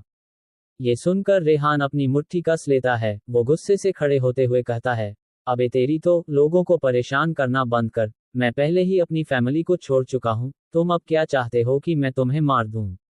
इतना कहकर रेहान पीछे मुड़कर जाने लगता है। वो लड़का कुर्सी से उठते हुए चिल्लाता है, तुम रुको यहाँ, तुम मुझे धमकी दे रहे हो? तुम्हें मेरे हाथों मरना है क्या? तुम्हारी औकात भी है मुझे धमकी देने की? रेहान कहता है, तुम हमेशा अपने से कमजोर को परेशान करते हो, तुम्हारी क्या औकात है मेरे सामने? खीरचंद्र अक्षत को रेहान को देखते देख कहते हैं, श्रीमान अक्षत। वो लड़का रेहान बस ऐसे ही अपने आप से बातें करता रहता है कि अगर उस घटिया आत्मा ने मेरा कल्टीवेशन ना लिया होता तो मुझे अपनी फैमिली नहीं छोड़नी पड़ती और मुझे अपनी शादी को भी कैंसिल नहीं करना पड़ता, ऐसा ही कुछ। ये सुनकर तो अक्षत को और भी बुरा लगता है। वो सोचता है बेचारे की क्या हालत हो गई है, इसे अपनी फैमिली छोड़नी पड़ी और शादी तक तोड़नी पड़ी। दरअसल यहाँ पर जो बच्चे बचपन से ही जीनियस होते हैं, अक्सर बड़ी फैमिली उस फैमिली के साथ अपनी अलायंस बनाने के लिए अपने बेटी या बच्चों की शादी का कॉन्ट्रैक्ट कर लेते और सही समय आने पर शादी हो जाती। ऐसा दोनों की तरफ होता था, चाहे वो लड़का हो या लड़की। अक्षत कहता है, लगता है इसका दिमाग थोड़ा डिस्टर्ब हो गया है। खीरचंद्र कहता है, आप ये सब छोड़िए, आप उस टेबल पर बैठ जाए, मैं अभी आपके लिए कुछ अच्छी सी डिश भेजवाता हूँ। अक्षत जैसे ही दूसरी तरफ मुड़कर उस टेबल की तरफ जाने वाला था कि रेहान के कंधे हल्के से अक्षत से टकरा जाते हैं। रेहान तुरंत ही अक्षत को सॉरी बोलता है, लेकिन तभी उसके शरीर से एक आत्मा एक झटके के साथ बाहर आ जाती है। ऐसा लग रहा था कि उसे बाहर फेंक दिया गया हो। वो आत्मा अक्षत को देखकर घबरा जाती है। वो डर से कांप रही थी। वो तुरंत ही वहां से तेजी से भाग जाती है।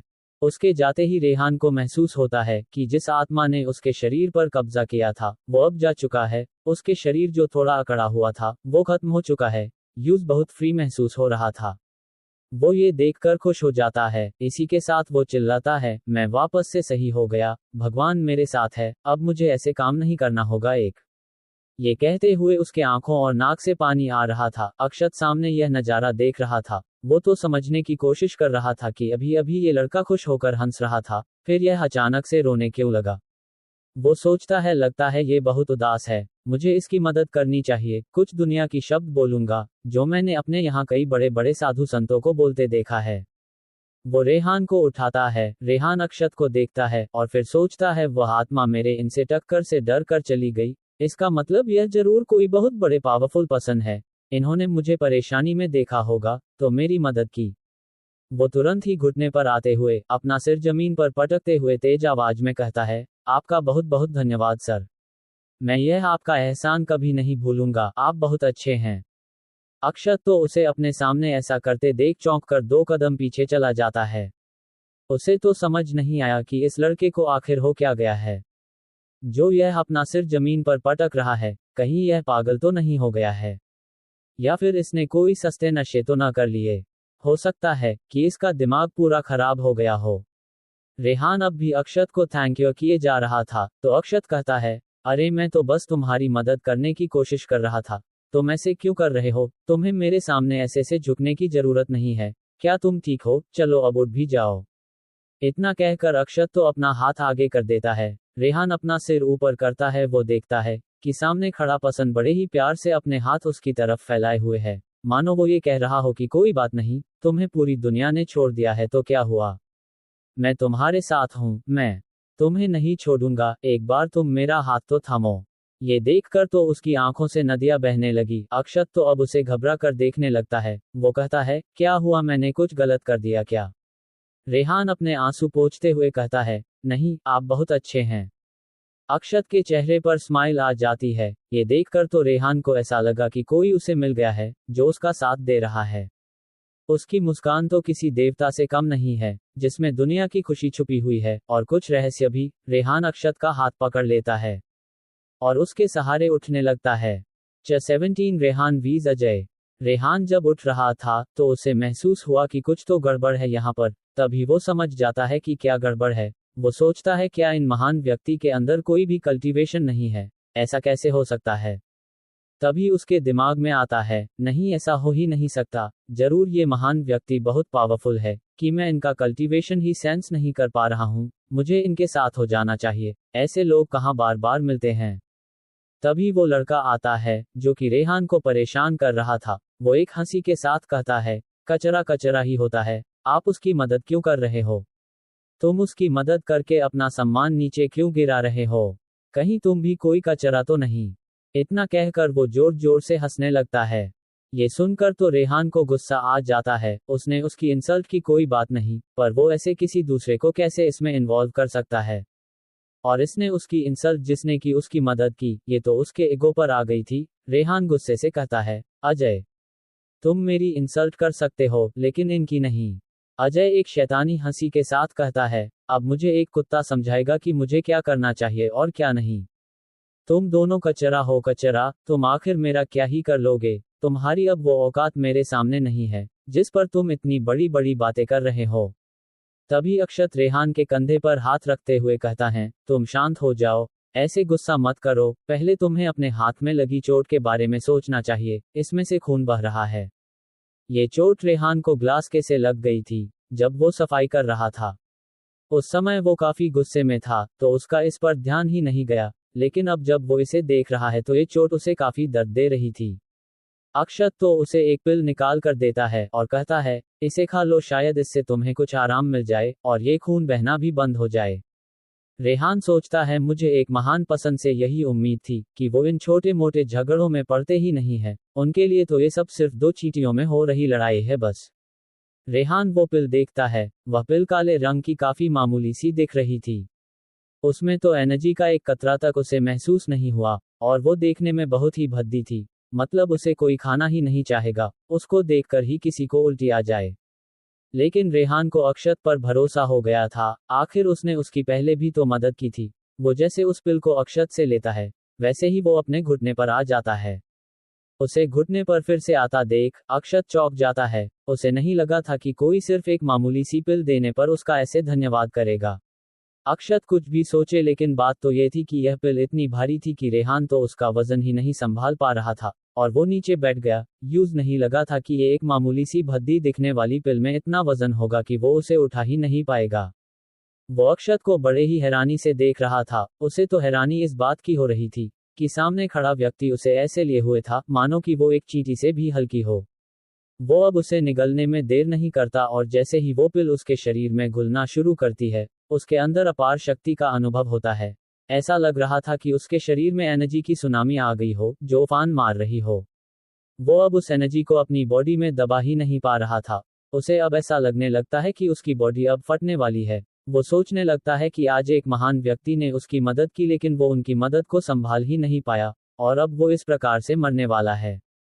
सच में मेरी जिंदगी ऐसे ही खत्म होने वाली है। मुझे तो अभी बहुत कुछ करना था, शादी भी करनी थी, अभी तक तो मैंने किस भी नहीं की है। वो अब हार मानने ही वाला था कि तभी अक्षत उसके कंधे पर हाथ रख देता है, उसे उठाता है और कंधे पर थपथपाते हुए कहता है, तुम्हें ऐसा करने की कोई जरूरत नहीं है। तुम बस अपने आप पर फोकस करो और अपने अंदर की एनर्जी को सही जगह पर लगाओ।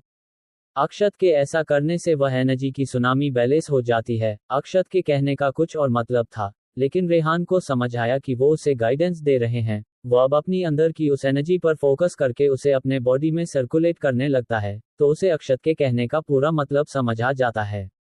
भले ही अक्षत ने वो दूसरे मतलब में कहा हो, वो अक्षत को फिर से धन्यवाद करता है।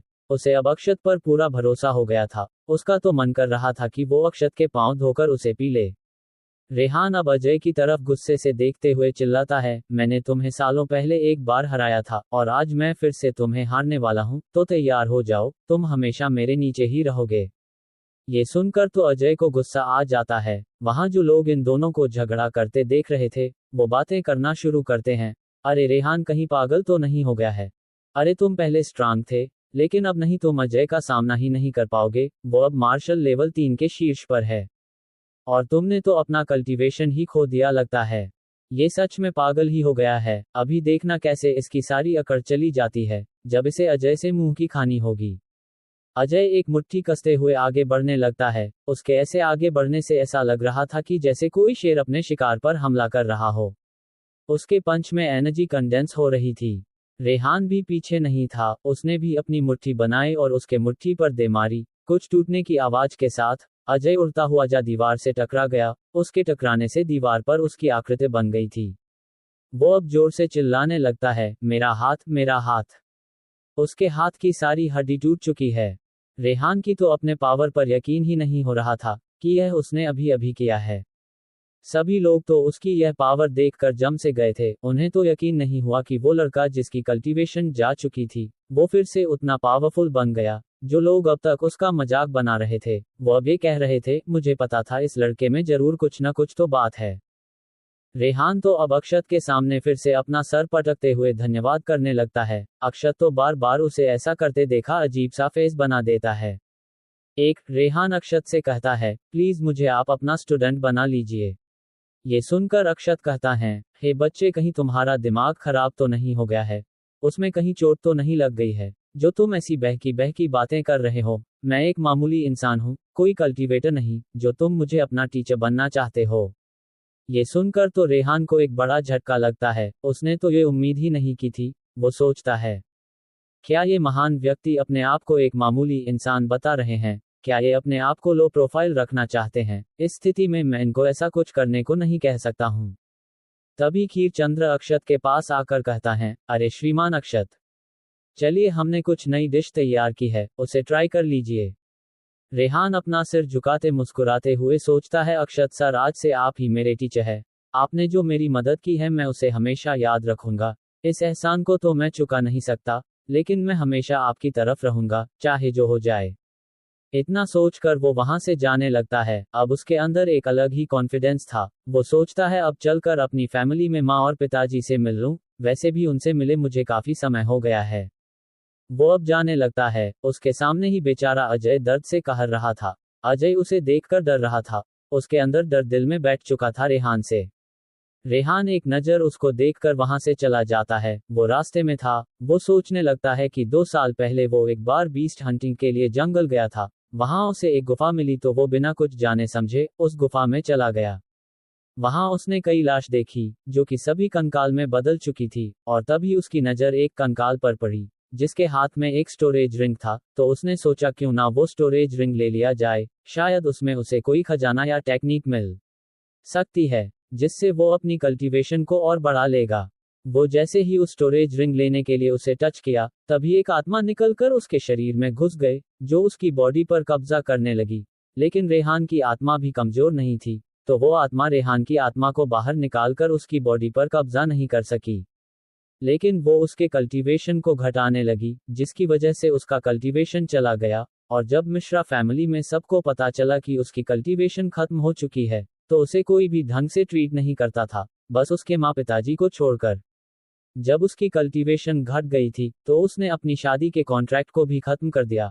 हालांकि ना ही वो यह चाहता था और ना ही उसकी फियांसी यह चाहती थी कि उन दोनों की शादी का एग्रीमेंट खत्म हो जाए। उसकी फियांसी उसे प्यार करती है, वो उससे तब भी शादी करना चाहती है, भले ही उसकी कल्टीवेशन क्यों ना चली गई हो। लेकिन रेहान ने अपने दिल पर पत्थर रखकर यह शादी का कॉन्ट्रैक्ट तोड़ दिया, क्योंकि वो अपनी फियांसे की जिंदगी बर्बाद नहीं करना चाहता था। वो यही सब सोचते हुए चले जा रहा था। अब वो आज की घटना के बारे में सोचने लगा कि कैसे उसकी कल्टीवेशन पावर लौट आई है, वो भी और भी पावर के साथ। 18 आत्मज्ञानी। Mishra family house. रेहान अपनी फैमिली में पहुंच गया था। उसे वापस से वहां देखकर तो सभी ताने मारने शुरू कर देते हैं। कोई कह रहा था, अरे देखो ये कचरा यहाँ फिर से आ गया। कोई कह रहा था, अरे ये तो कितना शर्मनाक बात है कि तुम अभी तक जिंदा हो, तुम्हें तो अब तक मर जाना चाहिए था, तुम तो हमारे फैमिली के नाम पर कलंक हो। हाँ, बात तो सही है, इसके जैसा बेकार मेंबर हमारे पूरे फैमिली में नहीं है। हमारे फैमिली में तो बड़े बड़े महान महान कल्टीवेटर हुए हैं, इसके जैसे कचरा नहीं। एक और ने कहा, यही लोग जब वो जीनियस था तब उसकी गुणगान करते थकते नहीं थे, और 2 साल से तो सब उसे देखना तक नहीं चाहते हैं। रेहान ने ये सब तब भी सुने थे जब वो मिश्रा फैमिली को छोड़कर जा रहा था। उस समय वो बहुत दुखी था और इन शब्दों में उसे और भी दुख दिया था। लेकिन इस बार यह सब तो उसे अपनी तारीफ लग रहे थे। वो ये सब सुनकर मुस्कुराए जा रहा था। उसने मुस्कुराते देखा वो लोग और भी चिढ़ जाते हैं। एक कहता है, अरे देखो ये कितना बेशर्म है, हंस रहा है, इसमें तो अब थोड़ी सी भी शर्म नाम की चीज ही नहीं बची। रेहान कहता है, तुम सबको जो भी कहना है कह सकते हो, लेकिन याद रखना इसका जवाब तुम सबको जल्द ही मिलेगा, तब याद रखना जो जो तुम सबने कहा है। इतना कहकर वो एक कदम लेता है और 7 मीटर आगे पहुंच जाता है। ये देखकर तो सभी लोग हैरान हो जाते हैं। एक के मुंह से निकलता है, क्या क्या उसने अभी अभी 9 स्टेप टेक्निक को यूज किया है, पर यह कैसे हो सकता है? उसकी कल्टीवेशन तो जा चुकी थी ना। ये असंभव है, ऐसा हो ही नहीं सकता है, जरूर मुझे कोई भ्रम हुआ है। लेकिन वो अपने बगल देखता है तो सभी शॉक में थे। अब उसे यकीन होने लगता है कि उसने जो देखा वो कोई भ्रम नहीं था। 9 स्टेप टेक्निक मिश्रा फैमिली की सीक्रेट टेक्निक है। इसमें एक ही कदम पर व्यक्ति 9 मीटर आगे पहुंच जाता है। ये टेक्निक मिश्रा फैमिली के एक पूर्वज ने बनाई थी। उनका एक कदम 1 मीटर के बराबर था, और जब उन्होंने इस टेक्निक पर महारत हासिल कर ली, तब वो 9 मीटर आगे पहुंच जाते थे। तो उनके हिसाब से यह उनकी 9 कदम दूरी के बराबर की थी, तो उन्होंने इसका नाम 9 स्टेप टेक्निक रख दिया। ये सभी टेक्निक सिर्फ कल्टीवेटर ही कर सकते हैं, ना कि कोई मामूली इंसान, क्योंकि इसमें काफी ज्यादा एनर्जी की जरूरत पड़ती है। तभी सभी लोग रेहान को ये टेक्निक करते देख हैरान थे। हालांकि रेहान ने अभी इस टेक्निक पर महारत हासिल नहीं की है, नहीं तो वो एक ही कदम में 9 मीटर आगे पहुंच जाता। लेकिन वो जहां पर भी पहुंच गया है, वो भी कम नहीं है। यहाँ खड़े लोगों में तो ऐसा कोई भी नहीं था जिसने उसकी बराबरी कर ली हो। सभी को आंखें फाड़ फाड़ कर उसे देखते देख रेहान एक स्माइल करता है और फिर वो वहां से जल्दी से चला जाता है। सभी तो बस उसकी स्पीड ही देखते रह गए थे। उन सबका तो अब मुंह ही नहीं खुल रहा था कि इस पर क्या कहें। कहते भी क्या, अभी अभी ही तो उन सब ने उसको बेकार कचरा कहा। अगर वो बेकार और कचरा है तो वो सब क्या है? नाली का कीड़ा। रेहान अपने माँ पिता से मिलता है। वो दोनों उसे देखकर बहुत खुश थे कि उनका बेटा लौट आया है। उनका बेटा कैसा भी हो, है तो उनका बेटा ही एक। 2 साल बाद अपने पेरेंट्स को देखकर रेहान खुश था। रेहान की यहाँ से जाने के बाद उन दोनों पर फैमिली हेड ने रेहान से मिलने पर रोक लगा दी थी। रेहान अब बिना देर किए उन्हें अपने वापस आने का कारण बताता है और उन्हें अपनी कल्टीवेशन पावर दिखाता है। मार्शल लेवल 3 शीर्ष स्टेज, मार्शल लेवल 4 से एक कदम दूर। उसके माता पिता ये देखकर बहुत खुश हो जाते हैं। भला अपने बच्चों की तरक्की किस पेरेंट्स को खुशी नहीं देती। वो सभी अभी बातें ही कर रहे थे कि उनके कमरे के बाहर दरवाजे पर कोई था। तभी रेहान की माँ कहती है, बेटा तुम वहां क्या कर रही हो? क्या तुम रेहान से नहीं मिलने वाली? दरवाजे के पीछे से एक लड़की अपना सिर झुकाए आती है। रेहान की माँ कहती है, अरे शिखा बेटा, तुमने अपना सिर क्यों झुक रखा है। ये नाम सुनते ही रेहान अब उस लड़की को देखने लगता है। उसे तो यकीन ही नहीं हो रहा था कि यह लड़की उसकी एक्स फियांसे शिखा है, जिससे उसकी आगे शादी होती। उसकी तो नजर ही नहीं हट रही थी। इन 2 साल में शिखा और भी खूबसूरत और मैच्योर हो गई है। शिखा ने जब बाहर कुछ लोगों के मुंह से सुना कि रेहान वापस आ गया है, तो उससे रहा नहीं गया, वो भागती हुई यहाँ पर आ गई। रेहान के माता पिता दोनों उस कमरे से बाहर चले जाते हैं। उस कमरे में अब रेहान और शिखा ही बचे थे। रेहान अपना सिर खुजाते हुए कहता है, क्या तुम ठीक हो। शिखा नमे सिर हिला देती है, उसकी आंखों में आंसू थे। रेहान उसे तुरंत ही गले से लगा लेता है। वो रो रही थी। रेहान कहता है, तुम क्यों रो रही हो, मैं लौट आया हूँ। अरे तो तुम भी मार्शल लेवल 3 पर हो। शिखा हाँ में सिर हिला देती है। रेहान फिर से उसे गले से लगा लेता है। सच में ये लड़की उसे पूरे दिल से प्यार करती है। इधर अक्षत खीरचंद ने जो भी उसके सामने रखा, वो सब खाए चला जा रहा था। अक्षत उसे अब जो सामान बेचने लाया था वह दे देता है।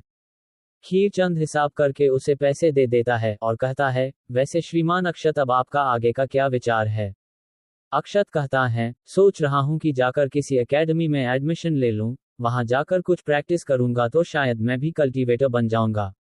खीरचंद्र कहता है, अरे मुझे अभी जानकारी मिली है कि पास की ही नागपुर एकेडमी में प्रवेश 5 दिनों बाद शुरू है, क्यों ना आप वहां जाकर ट्राई करें। ये सुनकर तो अक्षत की आंखों में चमक आ जाती है। वो खुश होते हुए कहता है, क्या सच में? तब तो मुझे अपनी तैयारी करनी चाहिए। खीरचंद्र कहता है, हाँ क्यों नहीं। अक्षत अब वहां से जाने लगता है। वो खीरचंद्र को पैसे दे रहा था, वो उसे लेने से मना कर देता है। वो कहते हैं, श्रीमान आप क्यों मुझे शर्मिंदा कर रहे हैं। लेकिन अक्षत फिर भी टेबल पर पैसे रख कर चला जाता है। उसका तो यही सिद्धांत था कि किसी का भी फ्री में कुछ भी नहीं लेना चाहिए। वो काफी खुश होकर जा रहा था, क्योंकि उसे आज एकेडमी के बारे में पता चला। वो अब एकेडमी में जाने के सपने देखने लगता है। वो जब रास्ते में था, जंगल का रास्ता काफी सुनसान था। उसका वहां पर कुछ डाकू इंतजार कर रहे थे। ये डाकू पहले मार्केट में घूमते रहते, और जब उन्हें कोई अच्छा खासा पैसे वाला मुर्गा मिल जाता, तो वो उसे अपना टारगेट बनाकर जल्दी से सारी जानकारी निकाल लेते कि उसकी कल्टीवेशन पावर क्या है, वगैरह वगैरह। और आज तो एक अजीब व्यक्ति जो अक्षत के बारे में पूछ रहा था और उसके बाद गायब हो गया था, वो इन्हीं डाकुओं में से एक था। उन सबको पता चला कि अक्षत के पास तो कोई कल्टीवेशन पावर ही नहीं है, मतलब जीरो कल्टीवेशन। ये सुनकर तो उन सबको हंसी आ जाती है। अब तो उन सब ने उसे ही टारगेट कर लिया था। अक्षत तो बेचारा रास्ते पर चले जा रहा था। उसे क्या पता था कि उसे लूटने का प्लान बनाया जा रहा है। उन डाकुओं का लीडर कहता है, अगर हम इसे मार भी दे तो कोई ज्यादा फर्क नहीं पड़ने वाला है। ये है तो एक मामूली इंसान ही, तो क्यों ना मैं इस पर आत्मा अटैक करके एक ही बार में खत्म कर दूं, इससे बेचारे को ज्यादा दर्द भी नहीं होगा।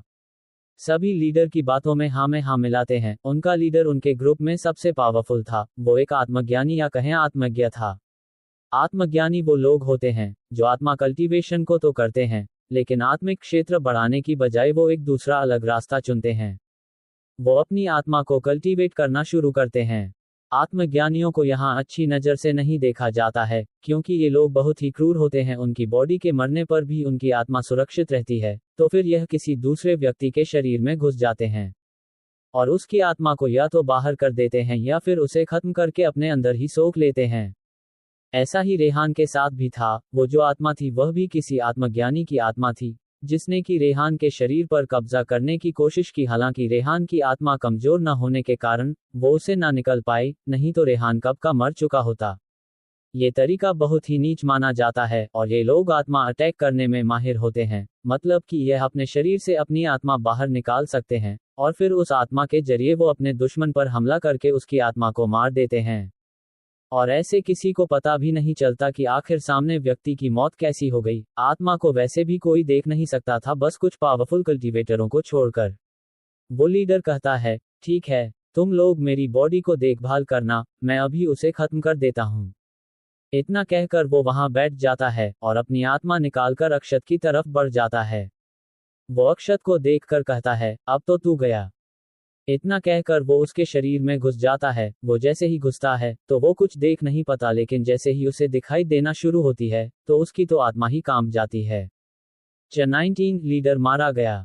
उन डाकुओं के लीडर की आत्मा जैसे ही अक्षत के शरीर में घुसी, वो तो काम गया था। वो देखता है कि वो तो किसी ऐसे स्थान पर पहुंच गया है जहां पर दूर दूर तक कुछ भी दिखाई नहीं दे रहा है, चारों ओर बस सन्नाटा था, सन्नाटा। वो सोचने लगता है कि यह मैं कहाँ आ गया हूँ। वहां वो अब घूमने लगता है, उसे वहां से बाहर जाने का भी रास्ता नहीं मिल रहा था, और ना ही उसे ये पता चल पा रहा था कि वो यहाँ आया कैसे। वो सोच रहा था कि मैं इस लड़के के बॉडी में ही हूँ या फिर कहीं और ही में चला गया, क्या ऐसा हो सकता है। ऐसा लग रहा था कि वो अनंत आकाश में चल रहा हो, जिसका कोई छोर ही ना हो। बाहर तो सभी डाकू अपने लीडर की बॉडी को लेकर अक्षत के पीछे पीछे छुप कर चल रहे थे। अक्षत तो पूरा मस्ती में चल रहा था। एक कहता है, लीडर इतना टाइम क्यों लग रहे हैं, उन्हें तो अब तक इसे खत्म कर देना चाहिए था, ऐसा पहले तो कभी नहीं हुआ। अरे तुम चिंता क्यों करते हो, हमारे लीडर बहुत पावरफुल है, उन पर तुम्हें शक है क्या। उन्होंने तो एक बार एक मार्शल लेवल 7 के बीस्ट को भी आत्मा अटैक करके मार दिया था, तो ये किस खेत की मूली है। दूसरे ने कहा, नहीं, मैं तो बस ऐसे ही कह रहा था, काफी समय बीत गया है न, इसलिए मुझे भी अपने लीडर पर पूरा भरोसा है। पहले वाले ने कहा। इधर उस लीडर की आत्मा चलते जा रही थी कि तभी उसे सामने कुछ दिखाई दिया। अक्षत की आत्मा जो आंखें बंद करके ऊपर तैर रही थी, बिल्कुल शांत। वो कहता है, तो मैं बिल्कुल सही जगह पर हूँ। एक सेकंड, क्या यह इसका आत्मिक क्षेत्र है इतना बड़ा। नहीं, ये तो कल्टीवेशन कर ही नहीं सकता, तो आत्मिक क्षेत्र की बात ही छोड़ दीजिए, ये कुछ और ही, इसके बारे में मुझे भी नहीं पता है, छोड़ो मुझे इससे क्या। मैं जो काम करने आया था वो कर लेता हूँ, इसके चक्कर में मेरी बहुत एनर्जी लॉस कर दी है, अब और नहीं तो बच्चे मेरे हाथों मरने के लिए तैयार हो जाओ। इतना कहकर वो अपनी एनर्जी से एक खंजर बनाकर अक्षत की आत्मा को मारने के लिए बढ़ जाता है। वो उसके पास पहुंचकर उसे मारने ही वाला था कि उसे कुछ गड़बड़ होने का महसूस होता है। वो जैसे ही नीचे देखता है तो उसकी आत्मा ही खत्म होने लगी थी। वो अब घबरा गया था, ऐसा पहले उसके साथ कभी भी नहीं हुआ था। उसकी आंखों में अब डर था। वो डर भरी आंखों से सामने देखता है तो अक्षत की आत्मा अभी वैसी की वैसी थी, शांत और तैर रही। लेकिन उसकी हालत खराब होते जा रही थी। वो तो यहाँ से भाग भी नहीं पा रहा था। वो जोर जोर चिल्लाने लगता है, लेकिन उसकी कोई भी सुनने वाला नहीं था। वो चिल्ला रहा था, उसकी आत्मा खत्म हो रही थी, बस चेहरा ही बाकी था कि वो जैसे ही पीछे देखता है तो उसे दो चमकते लाल डरावनी आंखें देख रही थी। वो और कुछ भी देख पाता कि उसकी पूरी आत्मा ही जलकर खत्म हो जाती है। जाते जाते भी उसकी आंखें खुली की खुली रह गई थी। उसने ऐसा कभी डरावना मंजर अपनी जिंदगी में नहीं देखा था। वो इसे अपने मरते दम तक याद रखा। इसके साथ उसकी पूरी आत्मा एनर्जी बनकर अक्षत की आत्मा में मिल जाती है। ऐसा होते ही अक्षत बड़बड़ाता है, अचानक से मुझे इतना अच्छा क्यों महसूस हो रहा है। ऐसा लग रहा है कि सारी थकान मिट गई हो, शायद खाने का असर अब हो रहा है। और वो डाकू जैसे ही अपने लीडर की बॉडी देखते हैं तो उसके मुंह से खून आ रहा था और वो मर चुका था। सभी अपने लीडर का मारा देख घबरा जाते हैं। उन्हें तो इस पर यकीन ही नहीं हो रहा था कि ऐसा भी कुछ हो सकता है। वो अक्षत को देखने लगते हैं जो खुशी खुशी रास्ते पर चल रहा था। उन सबको तो अब अक्षत किसी शैतान से कम नहीं लग रहा था, जिसने उनके सबसे पावरफुल लीडर को मार दिया, वो भी बिना कुछ ज्यादा किए, बस रास्ते में चलते चलते ही। वो कितना डरावना होगा। डरावना ही नहीं, शैतान है वो, शैतान। वो अब अपने लीडर की बॉडी को लेकर भागने लगते हैं। उन्हें अब अपनी जान नहीं गंवानी थी इस शैतान के हाथों। वो सभी बस एक ही बात दोहराए जा रहे थे, हम डाकू थोड़ी है, हम तो बस मामूली लोग हैं, हम तो बस यहाँ से गुजर रहे थे, हमें जाने दीजिए। इतना बड़बड़ाने के बाद वो लीडर की बॉडी को भी वहीं फेंक देते हैं। झाड़ियां में हलचल का सुनकर तो अक्षत घबरा जाता है। उसे लगा कि कहीं कोई जंगली बीस्ट उस पर हमला तो नहीं करने वाला है। तभी झाड़ियां से कोई बाहर आता है। उसे देखकर तो अक्षत का अजीब से चेहरा बन जाता है। वो कहता है, होरे टॉमी तुम। टॉमी तुरंत ही अपनी पूंछ हिलाते हुए अक्षत के चारों ओर घूमने लगता है। अक्षत उसे सहलाते हुए कहता है, अरे मैंने तुम्हें कितनी बार कहा है कि ऐसे इतनी दूर खेलते हुए मत आया करो, यहाँ बहुत से खतरनाक जंगली बीस्ट रहते हैं, वो तुम्हें खा जाएंगे, समझे। अक्षत तो टॉमी की ठीक वैसे ही समझा रहा था जैसे पेरेंट्स अपने बच्चों को किसी चीज को करने या अकेले घूमने के लिए मना करते हैं, वो भी उन्हें भूतों के बारे में बताकर। अक्षत कहता है, तुम यहाँ पर हो तो काला कौवा भी यही कही होगा। टॉमी उस तरफ देखने लगता है जिस तरफ से वो आया था। वहां कुछ जलने की धुंध उठ रही थी, तो टॉमी अक्षत का बैग खींचते हुए आगे ले जाने लगता है। दरअसल उन सभी डाकुओं को टॉमी ने खत्म कर दिया था। लीडर तो पहले ही मारा जा चुका था और बाकी को वो खत्म कर देता है। ऐसे लोगों को जिंदा रहने का कोई हक नहीं था। इन सब ने काफी गलत काम किए थे, लूटना तो इनका मुख्य काम था।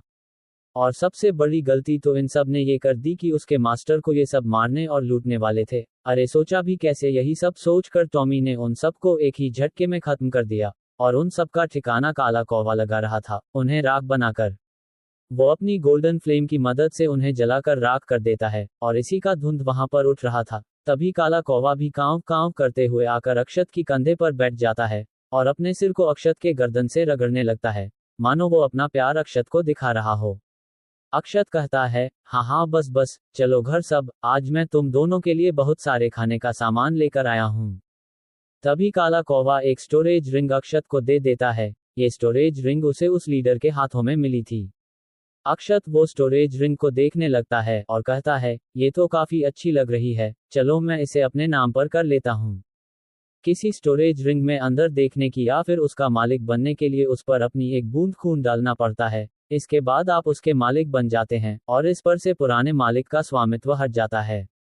अक्षत ने ऐसा ही किया। उसने इसके बारे में कहीं पढ़ा था। वो अब अपनी खून का एक बूंद जैसे ही उस स्टोरेज रिंग पर डालता है, वो 4 टुकड़ों में टूट जाती है। ये देखकर तो अक्षत अजीब सा चेहरा बना लेता है। वो बड़बड़ाता है, ये स्टोरेज रिंग तो बड़ी खराब निकली, लगता है इसमें जंग लग गया था, अब मैं क्या ही कर सकता हूँ। इतना कहकर वो उसे वही गिरा देता है। उस स्टोरेज रिंग में उस लीडर की सारी कमाई की और कुछ टेक्निक्स वगैरह की मैनुअल थी, लेकिन रिंग टूटने के साथ वो सब बर्बाद हो चुकी थी। कॉय ने सोचा था कि वो इसे मास्टर को देगा तो शायद मास्टर खुश हो जाएंगे, लेकिन उसे क्या पता था कि यह रिंग उसके मास्टर की एक बूंद खून को भी हैंडल नहीं कर पाएगी। टॉमी सोच रहा था, मास्टर, इस रिंग में कोई जंग नहीं लगा था, आपके खून में इतनी पावर थी कि यह उसे सह ही नहीं पाया और टूट गया। अक्षत तो अब दोनों को साथ लेकर घर आ गया था। अक्षत को श्वेता मकड़ी पत्ते के पीछे से छिप छिप कर देख रही थी और शर्मा भी रही थी। अक्षत सबको आज लाया हुआ खाना देता है, जो उसने खीरचंद के होटल से ली थी। सबके खाने के बाद वो आसमान की ओर देखता है और फिर धीरे से कहता है, मास्टर भूमि आप हो कहाँ? मुझे आपकी बहुत याद आ रही है। उसे दुखी होता देख टॉमी उसके पास आकर भाव भाव करने लगता है। श्वेता भी पत्तों के पीछे से देख रही थी। वो कहती है, मुझे भी मास्टर के पास जाना है। अब रात हो गई थी। अक्षत खुले आसमान के नीचे अपने चेयर पर बैठा था। उसके पास टॉमी और काला कौवा आंखें बंद करके सो रहे थे। पूरी जगह में सन्नाटा था। ऐसा इसलिए था क्योंकि टॉमी और कौवा अपनी पौवा को पूरा खोले हुए थे। उन दोनों का एनर्जी का ऑरा जंगल में सभी बीस्ट को डरा कर रखने ले लिए काफी था। यहाँ पर बाद हल्की हल्की अक्षत के बनाई गई नहरों में पानी बहने की आवाज आ रही थी। वातावरण एकदम प्रेम में था। हल्की सुगंधित हवा बह रही थी। ऊपर से चंद्रमा भी अपना पूरा आकार लिए प्रकाश बिखेर रहा था। अक्षत चंद्रमा को देखते हुए कुछ सोचने लगता है। उसके दिमाग में कोई छवि आ रही थी। चटवेंटी कुकिंग फॉर अक्षत। अक्षत आसमान में चंद्रमा को देख रहा था। पूरा वातावरण बहुत ही शांत और मनोरम था। हल्की हवा बह रही थी। उसमें पर्पल सूर्य फूल की हल्की सुगंध भी थी, जो किसी के भी दिमाग को शांत करने के लिए काफी थी। उसके दिमाग में किसी का चेहरा आ रहा था, और यह चेहरा था उस नीली गहरी आंखों वाली लड़की वाणी की थी, जिसका आज अक्षत ने इलाज किया और ऊपर से उसका बैग भी देख लिया था। ये तो स्वाभाविक था कि अक्षत को ये हमेशा याद रहने वाला था, क्योंकि वो ठहरा तो एक लड़का ही, भला उसके दिमाग से यह कैसे जा सकता है। उसका गाल लाल हो जाता है। वो अपना सिर हिलाते हुए कहता है, बार बार मेरे दिमाग में वो क्यों आ रही है? आखिर मुझे हो क्या गया है? क्या मैंने उसकी ऐसे पीठ देख ली थी उसकी वजह से? नहीं, शायद मैं थक गया हूं, तभी यह सब हो रहा है। वैसे वो ब्रोथल हॉल मास्टर वाणी है बहुत खूबसूरत, किसी स्वर्ग की अप्सरा की तरह। काश मेरी उनकी तरह कोई गर्लफ्रेंड होती, तो कितना अच्छा होता। मैं तो रोज सुबह उसका चेहरा देखता। लेकिन मैं जब तक कोई पावरफुल कल्टीवेटर नहीं बन जाता, तब तक तो कोई लड़की मुझे भाव भी नहीं देगी। ये दुनिया तो ऐसी ही है, यहाँ तो सिर्फ कल्टीवेटर का ही बोलबाला है। वैसे वामिका भी कम खूबसूरत नहीं है, दोनों में बस 19-20 का फर्क है। हे भगवान, मेरी आपसे एक और रिक्वेस्ट है, उसी में एक ऐड कर लीजिए। पहले तो मेरी कल्टीवेशन पावर जागृत कर दीजिए प्लीज प्लीज, और दूसरा मेरी गर्लफ्रेंड बनवा दीजिए प्लीज। वैसे भी अकेले रहकर मजा नहीं आता है, कोई बातें करने वाला नहीं है। मास्टर भूमि भी चली गई है अचानक से, बिना कुछ बताएं कि वो कहाँ गई हैं और कब आएगी। उनके बारे में मैं तो इन 3 साल में ज्यादा कुछ नहीं जान पाया कि वो कहाँ से थी। रोज उस पहाड़ी पर कैसे आती थी और फिर कहाँ चली जाती थी? कुछ भी नहीं, बस इतना जानता हूँ कि वो बहुत अच्छी थी, बहुत अच्छी है। उन्होंने ही तो मुझे इस दुनिया में रहना सिखाया, नहीं तो भला मुझे कौन इस दुनिया में स्वीकार करता। दूर कहीं 1 मिलियन किलोमीटर दूर, आसमान और इस दुनिया के बीच एक पैलेस तैर रहा था। वो बहुत ही खूबसूरत पैलेस था। चारों ओर उच्च दर्जे की एनर्जी बह रही थी। ऐसा लग रहा था कि जैसे ये कोई अलग ही दुनिया हो, भले ही ये बस एक बड़ा सा पैलेस है। चारों ओर बादल घेरे हुए थे। ऐसा लग रहा था कि जैसे ये बादल इस पैलेस को उठाए हुए हैं और साथ में इसकी सुरक्षा भी कर रहे हैं। अंदर एक कमरे में एक 25 से 26 साल की दिखने वाली लड़की तैयार हो रही थी। उसकी तैयार होने में कुछ मेड मदद कर रही थी। तभी उस लड़की को छींक आती है, तो एक सीनियर मेड कहती है, मैडम, लगता है आपको कोई दिल से याद कर रहा है। वो लड़की एक प्यारी सी मुस्कान के साथ कहती है, हाँ मुझे भी यही लग रहा है। वह मेड कहती है, ओ तो वह कौन है मैडम? क्या हम उसे जानते हैं? वो लड़की कहती है, वो एक बहुत अच्छा प्यार और मासूम लड़का है। सभी मेड अब मुस्कुराते हुए कहती है, क्या वो एक लड़का है? वो लड़की अब चुप हो जाती है, तो सभी मेड भी शांत होकर उसे तैयार करने लगती है। वो लड़की सोचती है, हाँ मुझे पता है, तुम मेरा इंतजार कर रहे हो, लेकिन मैं नहीं आ सकती हूँ, पर तुम चिंता मत करो, भविष्य में एक दिन ऐसा जरूर आएगा, जब हम दोनों मिलेंगे। इधर अक्षत इस शीतल चंद्रमा की प्रकाश में चेयर पर बैठे बैठे ही सो गया था। उसके सोते ही श्वेता उसके पास आकर उसके कंधे पर बैठकर उसे प्यार भरी आंखों से देखने लगती है और फिर वो उसके गालों पर किस कर लेती है। वैसे ये श्वेता मकड़ी रोज ऐसा करती है। जब अक्षत सो जाता है, तब ये जाकर उसे घंटों तक देखती रहती है और धीरे से कहती है, मैं आपको बहुत प्यार करती हूँ मास्टर। ये कहकर वो बहुत शर्मा रही थी। वो अब अक्षत के कंधे पर ही सोने लगती है। अमरबेल लता अक्षत को लपेट लेती है ताकि वो उसे गर्म रख सके और सूर्यमंडल पेड़ अपना ऊपरी भाग बढ़ाकर अक्षत को अपनी छांव में कर लेता है ताकि अक्षत के ऊपर ओस ना पड़े। सभी अब सो रहे थे। ऐसा लग रहा था कि यह कोई हैप्पी फैमिली हो। वैसे अगर देखा जाए तो ये अक्षत की फैमिली ही है। अब तक तो यही सब उसके साथ रहते हैं। अगली सुबह अक्षत उठता है। उसके साथ ही टॉमी और काला कौवा भी उठते हैं और बाकी के सब तो पहले ही उठकर अपने अपने जगह पर चले गए थे। अक्षत अब पहले अपने खेत में जाता है। उसने अपना यह खेत घर के पीछे बनाया हुआ था। आखिर वो है तो पृथ्वी के भारत देश से, तो उसे काफी जानकारी है खेतों के बारे में। ऊपर से उसने फार्मिंग में मास्टरी भी कर रखी है। वो वहां से कई सब्जियां लाता है और सुबह का नाश्ता तैयार करता है। नाश्ता वगैरह करने के बाद वो अपने प्यारे बगीचे में सिंचाई और फुआरे करना शुरू करता है। ब्रोथल हॉल, वाणी तैयार हो रही थी और वो खाना भी तैयार कर रही थी। उसके लिए काम कर रही मेड वगैरह हैरान थी कि उनकी हॉल मास्टर खुद खाना बना रही हैं। वो भी इतनी सुबह सुबह। एक तो उन्होंने कल सुना था कि हॉल मास्टर ने किसी मामूली इंसान के साथ अपना वक्त बिताया था, जबकि उनके पास तो हजारों कल्टीवेटर आते हैं बड़े बड़े ऑफर लेकर, लेकिन वो किसी को भाव तक नहीं देती हैं। उन्हें तो समझ ही नहीं आ रहा था कि उसकी खूबसूरत हॉल मास्टर को आखिर हो क्या गया है। वो सब देख रही थी कि उनकी हॉल मास्टर आज और भी ज्यादा खूबसूरत लग रही है और आज तो बहुत खुश भी लग रही हैं। वो पहले से ही खूबसूरत तो थी ही, उनकी खूबसूरती तो लड़कियां भी देखने आती है। तभी एक बूढ़ी सेविका आती है जो कि हॉल मास्टर की बहुत करीबी है। वाणी उन्हें काफी रिस्पेक्ट करती है। वो कहती है, अरे यह आप क्या कर रही है? वाणी उन्हें देखती है और कहती है, अरे बूई दादी, आप बताए न कि मैं ये सही ढंग से बना रही हूं कि नहीं। वो आकर वाणी को वहां से हटाते हुए कहती है, यह आप क्या कर रही हैं? आपको तो किचन में आना ही नहीं चाहिए था। यह आपके पद के खिलाफ है। आप यहाँ की हॉल मास्टर है। आपके लिए तो हम सब हैं, जो भी हो हमें कह दीजिए। वाणी मुस्कुराते हुए कहती है, यह आप क्या कह रही हैं? क्या मैं कुछ बना भी नहीं सकती हूँ? वो सेविका कहती है, हाँ, आपको जो खाना है हमें कह दीजिए, हम बना देंगे। वाणी कहती है, ये मैं अपने लिए नहीं बना रही हूँ। यह आप अपने लिए नहीं बना रही है, तो फिर किसके लिए बना रही है? उसे सेविका ने अजीब सा चेहरा बनाते हुए कहा। वाणी कहती है, मैं ये किसी और के लिए बना रही हूँ, उन्हें अपना रेस्पेक्ट दिखाने के लिए। वो अब ये सुनकर मुस्कुराने लगती है। वो इतना तो समझ गई थी कि वो जो भी पसंद हो वो बहुत ही इम्पोर्टेंट है। अरे तभी तो हॉल मास्टर ऐसा कर रही हैं, नहीं तो हॉल मास्टर बहुत ही संभली और बुद्धिमान है। वो फालतू में ये सब नहीं करने वाली। फिर वो सेविका कहती है, क्या वो कोई लड़का है? वाणी हाँ करती है, क्या बहुत सुंदर है? वाणी अक्षत का चेहरा सोचने लगती है और कहती है, हाँ सुंदर तो है लेकिन उससे भी ज्यादा बहुत मासूम और दयालु है। फिर उन्होंने कहा, क्या उनको आपको चेहरा बार बार याद आ रहा है? हाँ, उनका चेहरा मेरे दिमाग में जैसे कल से ही छाया हुआ है। वाणी ने कहा। लेकिन तभी उसे महसूस हुआ कि शायद उसने कुछ ज्यादा ही बोल दिया है, तो वो कहती है, मेरे कहने का मतलब है कि उनका चेहरा कैसे कोई भूल सकता है। वह सेविका कहती है, ठीक है, मैं समझ गई, तो मैं भी आपकी इसमें मदद करती हूँ। सेविका मुस्कुरा रही थी। वो कुछ देर बाद कहती है, आपको तो उस लड़के से प्यार हो गया है। अब तो मुझे भी इसमें आपकी मदद करनी होगी, ताकि आप उसके दिल में उतर पाए। ये सुनते ही वाणी का चेहरा टमाटर की तरह लाल हो जाता है। वो कहती है, यह आप क्या कह रही है? जैसा आप सोच रही है, वैसा कुछ भी नहीं है। भला मुझे एक दिन में किसी से प्यार क्यों होने लगा? वो हंसते हुए कहती है, अब आप चाहे माने या ना माने, आपको प्यार तो हो गया है। प्यार तो बस हो जाता है, एक दिन या 100 दिन, इससे कोई मतलब नहीं होता है। तो आप क्या उससे मिलने जा रही है? वाणी सोचती है, इनका दिमाग बूढ़ी होने के कारण खराब हो गया है। मुझे भला एक दिन पहले मिली व्यक्ति से कैसे प्यार हो सकता है? हाँ, इनका दिमाग सही नहीं है, तभी ये ऐसे बहकी बहकी बातें कर रही है।